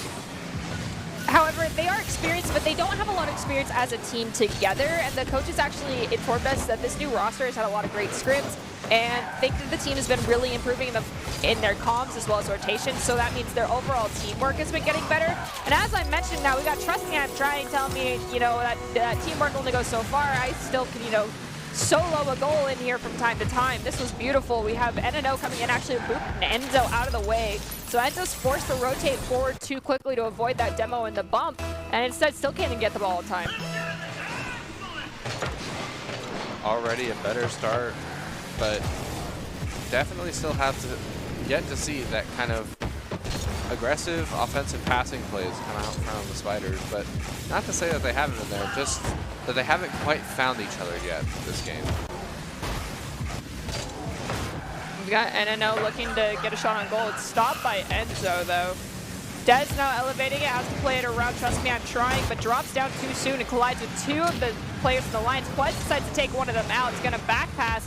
Unfortunately, it was not communicated well enough, so NNO is going to be able to get in there and take that ball away. There's no one in front of them. Never mind, they have Enzo in front of them who stops the ball. Thankfully, there's no follow-up. Otherwise, that might have been immediately beamed to the back of the net. Now at the midfield stripe, Trust Me, I'm Trying. Looks to prevent it from crossing, but it's going to. And Quest tries to dunk it in the goal, taken away by NNO. I feel like it's really impressive to see the Lions kind of adapt and find their own way into their offensive half this game, because it felt like, I pointed out a couple times, they spent most of their last game kind of on this awkward half of defense, and when they weren't playing defense, they were getting scored on. So it's just nice to see them kind of find their own pace and find a way to make this game feel a lot more even and shut down these Spiders' offensive plays a lot sooner.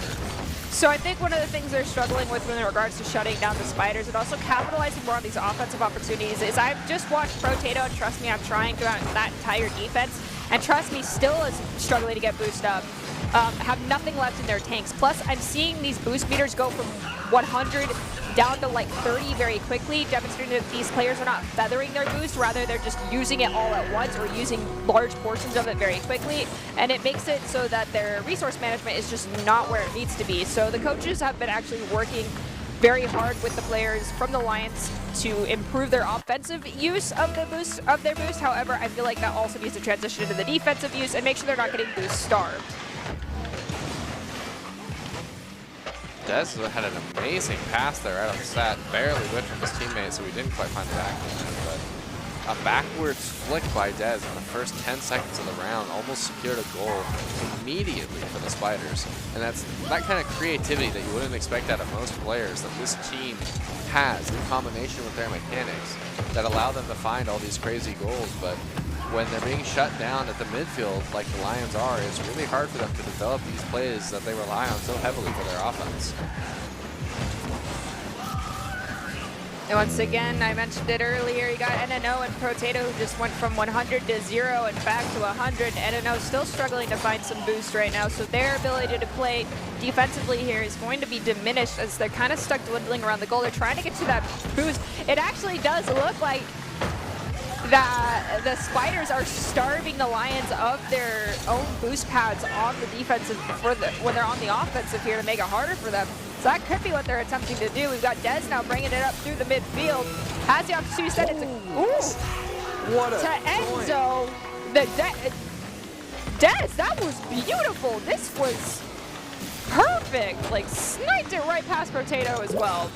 What a shot from Enzo. Not a great here. pass from Dez, but he managed to get just that weird little touch that he can get. It's called a doink, where he just barely hits it off the top of his car and he gets an absurd amount of momentum backwards and towards the net. An amazing shot from Enzo. Those are so hard to read. It could go up, it could pitter out, he could catch it, but he just did a really good job of turning Dez's great pass into an extraordinary goal, and that's exactly what I'm talking about. That kind of creativity. I mean, have we seen very many teams besides this team go for those kind of plays, those kind of absurd doinks? We have not.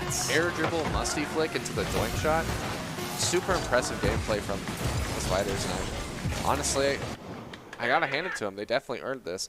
But gosh, I can't talk about this game without talking about the complete momentum shift between last game and this game on the Lions' end. I mean, look at how much closer this was. We didn't get we get no graphic this game, but we didn't get a graphic earlier either. But I would take a very good guess that the side control completely shifted, and that we went maybe from a 40% control for the Lions to closer to a 50, maybe a 56%, honestly, because it felt like they just did a really good job of keeping it out of their end and working together to push their offense a little bit more.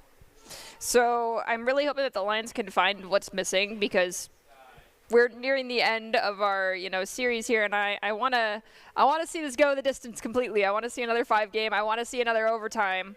And so far we haven't had an overtime just yet. Spiders currently have 2 games under their belt, so they are sitting at match point. Lions can bring this one back. We could start to see the beginnings of a reverse sweep in this game, but the next 5 minutes will have to tell us what exactly is going to happen.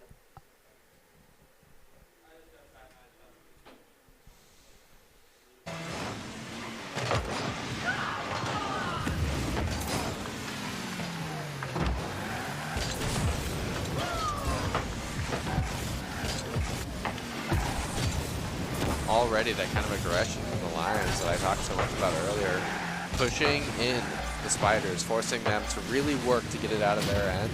And a great demo, a heads-up demo from Potato, kind of stalls the offensive rotation there from the Spiders just that bit longer. But a tactical whiff, followed by Enzo finding an easy open net. Just leads to that kind of play. Potato not able to get a touch on the ball, just forces the open net for Enzo.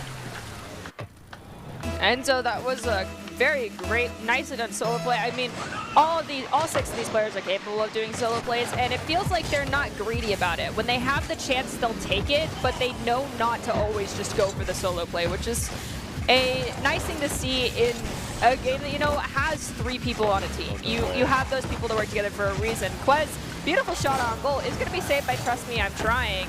Trust Me now trying to push forward. Unfortunately, though, for them, Enzo's going to steal the ball because he got pushed too far in front of them. You're making a face. And there it is. Another fantastic passing play. Dez hitting it towards the backboard. No one's there to respond, so Quez is like, all right, free goal. What on Quez's last goal scoring opportunity, what made you have the reaction that you had? Oh, he came off, I believe he came off the wall. He tapped it against the backboard, almost followed it himself for this sharp, almost 90-degree, that's a good goal too, but almost a sharp 90-degree double tap off the backboard. Those are so hard to do because you can't just hit the ball. You have to get it at the sharp, kind of straight down direction. That's really hard to do, while also having enough power where it's not going to hit the ground and make it an easy save. Gotcha. All right, currently Spiders are up by 3, and we just hit the 60 seconds down mark. So Spiders are really looking to put themselves far in the lead here and then maintain that. We have Potato save Dez's shot. Dez might spend a lot of time on the respawn screen, if I'm being honest. It seems like the Potato is gunning for them because realizing they are the aerial playmaker. But we have NNO come in with a little help from Trust Me, I'm Trying to find goal number 1. Looks like just a little bit of confusion there from the Spiders, not able to get a touch on that ball. Kind of just the same thing that happened with the first goal. Is the people who are in the way just can't quite get a wheel on and force it to be more difficult than it should be. And Trust Me, I'm Trying has actually been really impressing the coaches with their mechanical improvements in the last few weeks. So it's really exciting to be able to see them play on the field. At least this is our first time getting to see them. Enzo, though, will find another goal and a hat trick. So hats off to you, our friend. Nicely done with an assist coming out from Quez. A great double tap from Enzo, feeding it to himself off the backboard. Now that's 2 goals now scored in the Spiders' favor that were from uninterrupted backboard touches. Once again, I don't know if you noticed, but Protato, trust me, I'm trying, we're completely boost-starved on that defense, something that they need to work on not letting happen, because it makes it much harder for them to defend when they can't elevate, they can't push themselves in the direction of someone, and they can't push someone else out of the way because they've got very little speed for them and from lack of resource in their tanks. Let's see if they can clean it up in the next 3 minutes. That's plenty of time to recognize the issue that's happening and start looking to prevent it rather than having to react to not having any resources. Definitely agree there. Something has to change if these Lions want to have any chance of coming back, and it's definitely not out of the woods for them yet because they have almost 3 minutes to score just 3 more times, and you know, Spiders did it in 60 seconds, so they can definitely do it in 3 minutes, but that has to come with a huge adjustment from the Lions or just a genuine throw from the Spiders.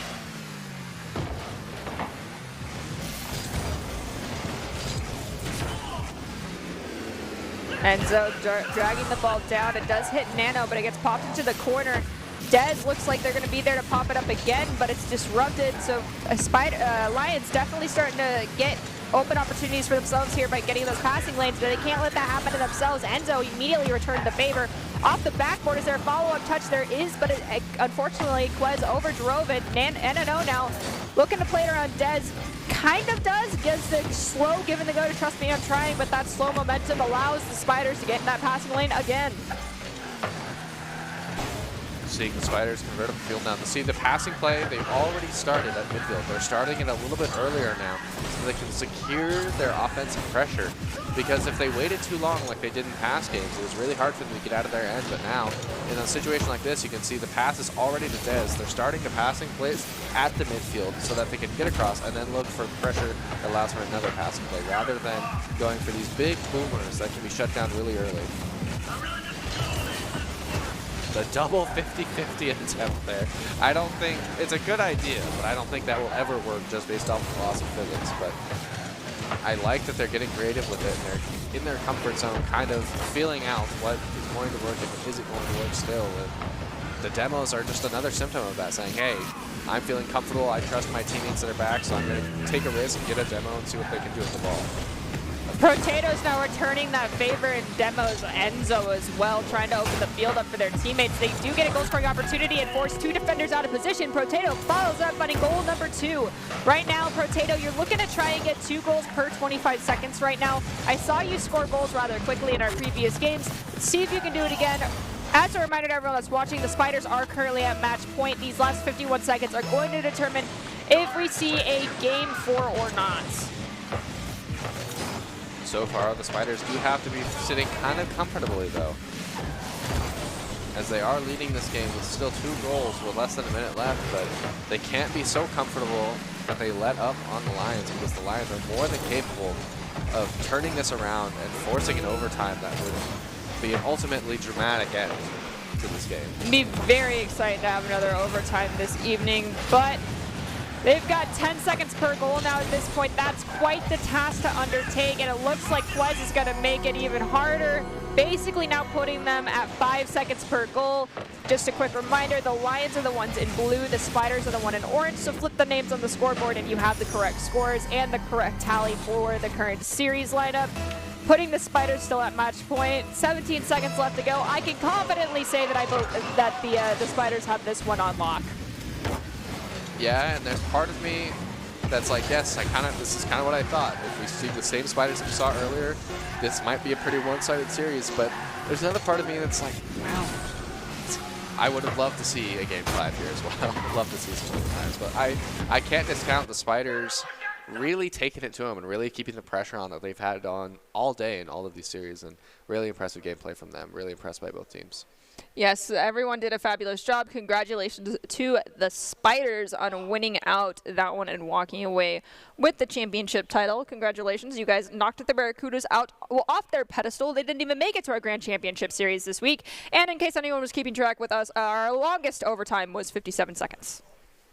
A short overtime. Yes. To say the least, which is good and bad. I mean, sometimes the build-up is nice, but you never want it to go for as long as those 17-minute ones can. Yeah, so. no. Definitely don't want to sit here for that long. All right, so before we close out these matches, do you have any guesses for the ICCU player of the game? Quez. I don't know. I feel like it'd be lying. Bonus if I match? At least talk about Quez. Quez was definitely showing up consistently all day today. Had some amazing cherry-picking plays. A supreme mechanical player. First time I've gotten to see him. But All right, well, I'm going to let that thought marinate because we do still have another game. We introduced this idea 2 weeks ago, I believe now. I was on desk. Yes, that was 2 weeks ago. I was not sick at home with food poisoning.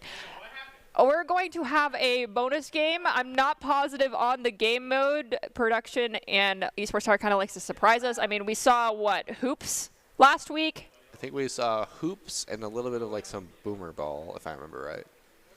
A little bit of both. Yeah, I just definitely remember Hoops. I'm hoping that I get the one game mode that I'm really familiar with, which is Drop Shot, because that's what I like. I don't know why I enjoy that game mode so much, but it's the only one that I'm actually good at. I suck at ladder when it comes to Rocket League, but Drop Shot, I will go toe-to-toe with anyone any day, except for Baynock. Oh, well, nobody goes toe-to-toe with Baynock. Exactly. Baynock, even after he leaves Wayne State University, will be a legend here. Oh, this looks like it is just a standard match, however. Yes, so it's going to be the Lions taking on the Eagles.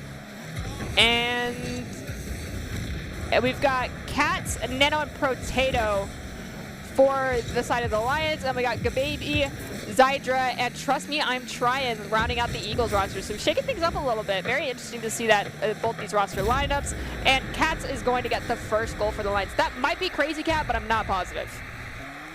Well, it was a good goal all the same. No matter what Cat scored that, impressive to say the least, because I don't think I've ever seen a Cat score a goal until now. But this Cat has some super, super nice mechanics. I can see him going through some really impressive plays off the backboard. And it's nice to see Gababy back after not getting to see him today with the Barracudas. It's nice to see how he's doing, how his games are going, and see an impressive player like Gababy play on any day of the week is always a treat. So I've been fed some information that I actually am going to share with you guys that are watching this game, and that is that we see players right now that don't normally play for that didn't play for their respective teams in the Rumble.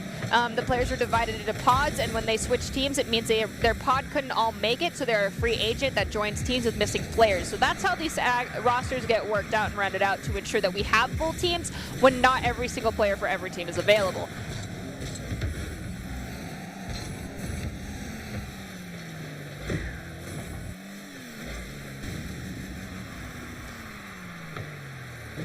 Kind of feels like both teams are just feeling each other out. Pretty quiet game so far. Cats did start out with the first goal, but overall you see a lot of respect in the midfield. Maybe too much respect, a lot of slow play. Stuff like this, where they're looking for the passing play, they're not committing to something too early. They're just kind of playing to their advantages and waiting it out and seeing how they can bait someone out. Well, this is actually our second place game for the Octane Cup, so both these teams have high respect for one another and understand how they both play. So we've got Cats going in for the Lions and scoring another goal for themselves.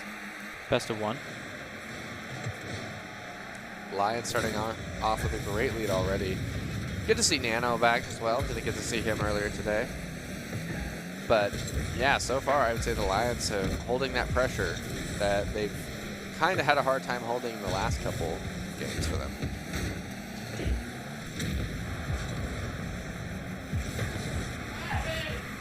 Zydra tried to center that back up to a teammate, but instead it's been reversed on the back third, gets cleared out. Gababy tries to collide with Potato, but Potato is just inches in front of them. Cats drops the ball down. It ricochets off Trust Me, I'm Trying, and finds its way into the net. That was a dirty shot to find the upper corner while having downward momentum. Really impressive play from Cats.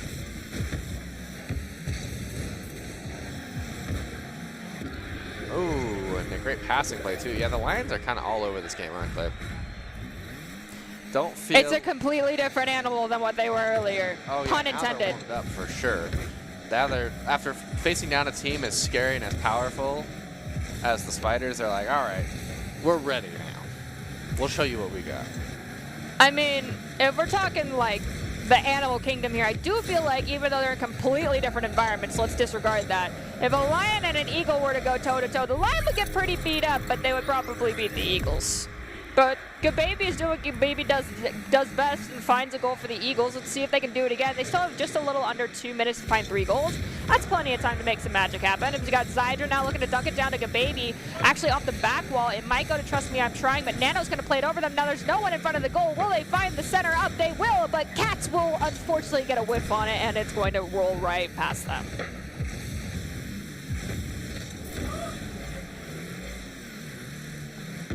And so far, it kind of feels like the Eagles, even though we're more than halfway through this game, it kind of feels like the Eagles are running out of chances here. They have to score 3 goals in the minute 30, and it's doable, but the pressure hasn't been enough on their side. It hasn't been a close enough game for me to really take bets on whether or not they're able to take this to an OT.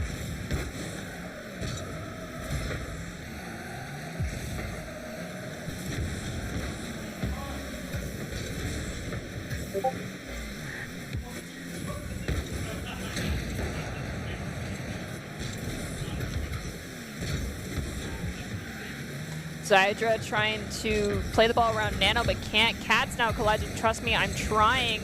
Trust Me needed to do the give and the go to Zydra faster, and now they did the awkward back pass situation, which might open up the field. Never mind. It's going to get volleyed across. Oh, Cats makes it there in time.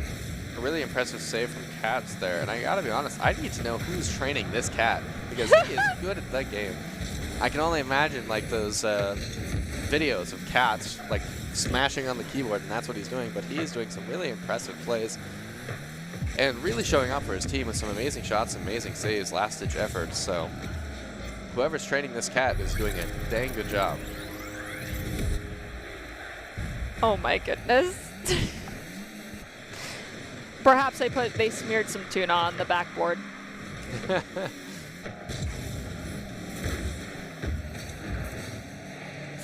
Very good 50-50 attempt there from Nano, getting just barely in the way, forcing them to either take the 50-50 with him or give up possession of the ball. Really heads-up decision from them. Oh, they're trying to be flashy and go for an extra goal with no time on the clock. I think it's going to hit the ground, though, and it does. And if you could just, there were so many badges on the board for all of those players. You could just tell that they were enjoying themselves and really had kicked things into gear. To any of you who are currently watching this and you want an opportunity to be seen by expert college recruiters, talk directly to esports industry insiders like pro athletes, team general managers, and game producers, then you need to join the Esports Tower Club, where players get insider access to industry insights. And with our featured rumbles like these, recruiters are taking notice of these events as well. It's a great way to score exposure if you're looking to start your path to pro or land a collegiate scholarship. And you could have one of us two lovely people or one of our other broadcasters who are in our esports family here broadcast your game. It would be an awesome opportunities for you, so be sure to check them out at esportstower.com. All right, we're returning to the conversation, and I unfortunately do not have a counter argument. You actually took my vote because I will be honest, I have been missing Quez since Quez left. They actually, like, up until the point that they left, never missed a rumble, never missed practice. So, like, they were, like, gunning to improve and were constantly improving. And just to see, like, they took time off, and I don't know what happened, but their skill level never decreased. It only increased. And their team play, I feel like, even got better in comparison to what we used to see from them in the past. So Quez is going to get my vote as well. Ultimately, it's production's vote, but I feel like maybe today I might actually be right, because I feel like the last 2 times I've been wrong. I actually think it might be it's Enzo. We were both wrong. All right, so the player of the game tonight is Enzo. The player of the game is brought to you by the Idaho Idaho Central Credit Union, who believes a great player makes a team more successful, just like Idaho Central's helping members achieve financial success. Enzo is your Idaho Central Credit Union player of the game. As we prepare to close out this match, do you have any big takeaways? Well, I feel like I'm beating a dead horse here a little bit, but defense saves the day again. The team with the best offense, who also managed to play some defense, is the team that takes it away. And I think, honest to God, the Spiders have the best offense that we've seen any week so far. I feel like the the first game we got to see with the Spiders, definitely Spiders between the Vipers. Those two teams have set the bar even higher for what I anticipate seeing going forward from the Esports Tower teams as a whole. And I want to give a quick congratulations to all of our teams from tonight and those who participated in the Octane bracket in our Week 3 of the Spring Rumble. The Spiders, with a roster featuring a longtime Rumble favorite of Quez, are the champions for this week, and all the teams seem very close to each other with the close series all week long. Make sure to tune in next week to see who comes out on top of our Fennec bracket, and come back on Wednesday at 6 p.m. Eastern Standard Time to catch up on all the high-flying Rocket League action. We're going to close out with the top 5 plays of the game presented by the Idaho Army National Guard, who invites you to take your critical thinking skills into real time with more than 10 jobs offering $20,000 in bonuses, and your degree of choice paid for. The Idaho Army National Guard is the best team out there. Reach out to them at iGuard Gaming on Twitch.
In our basement until the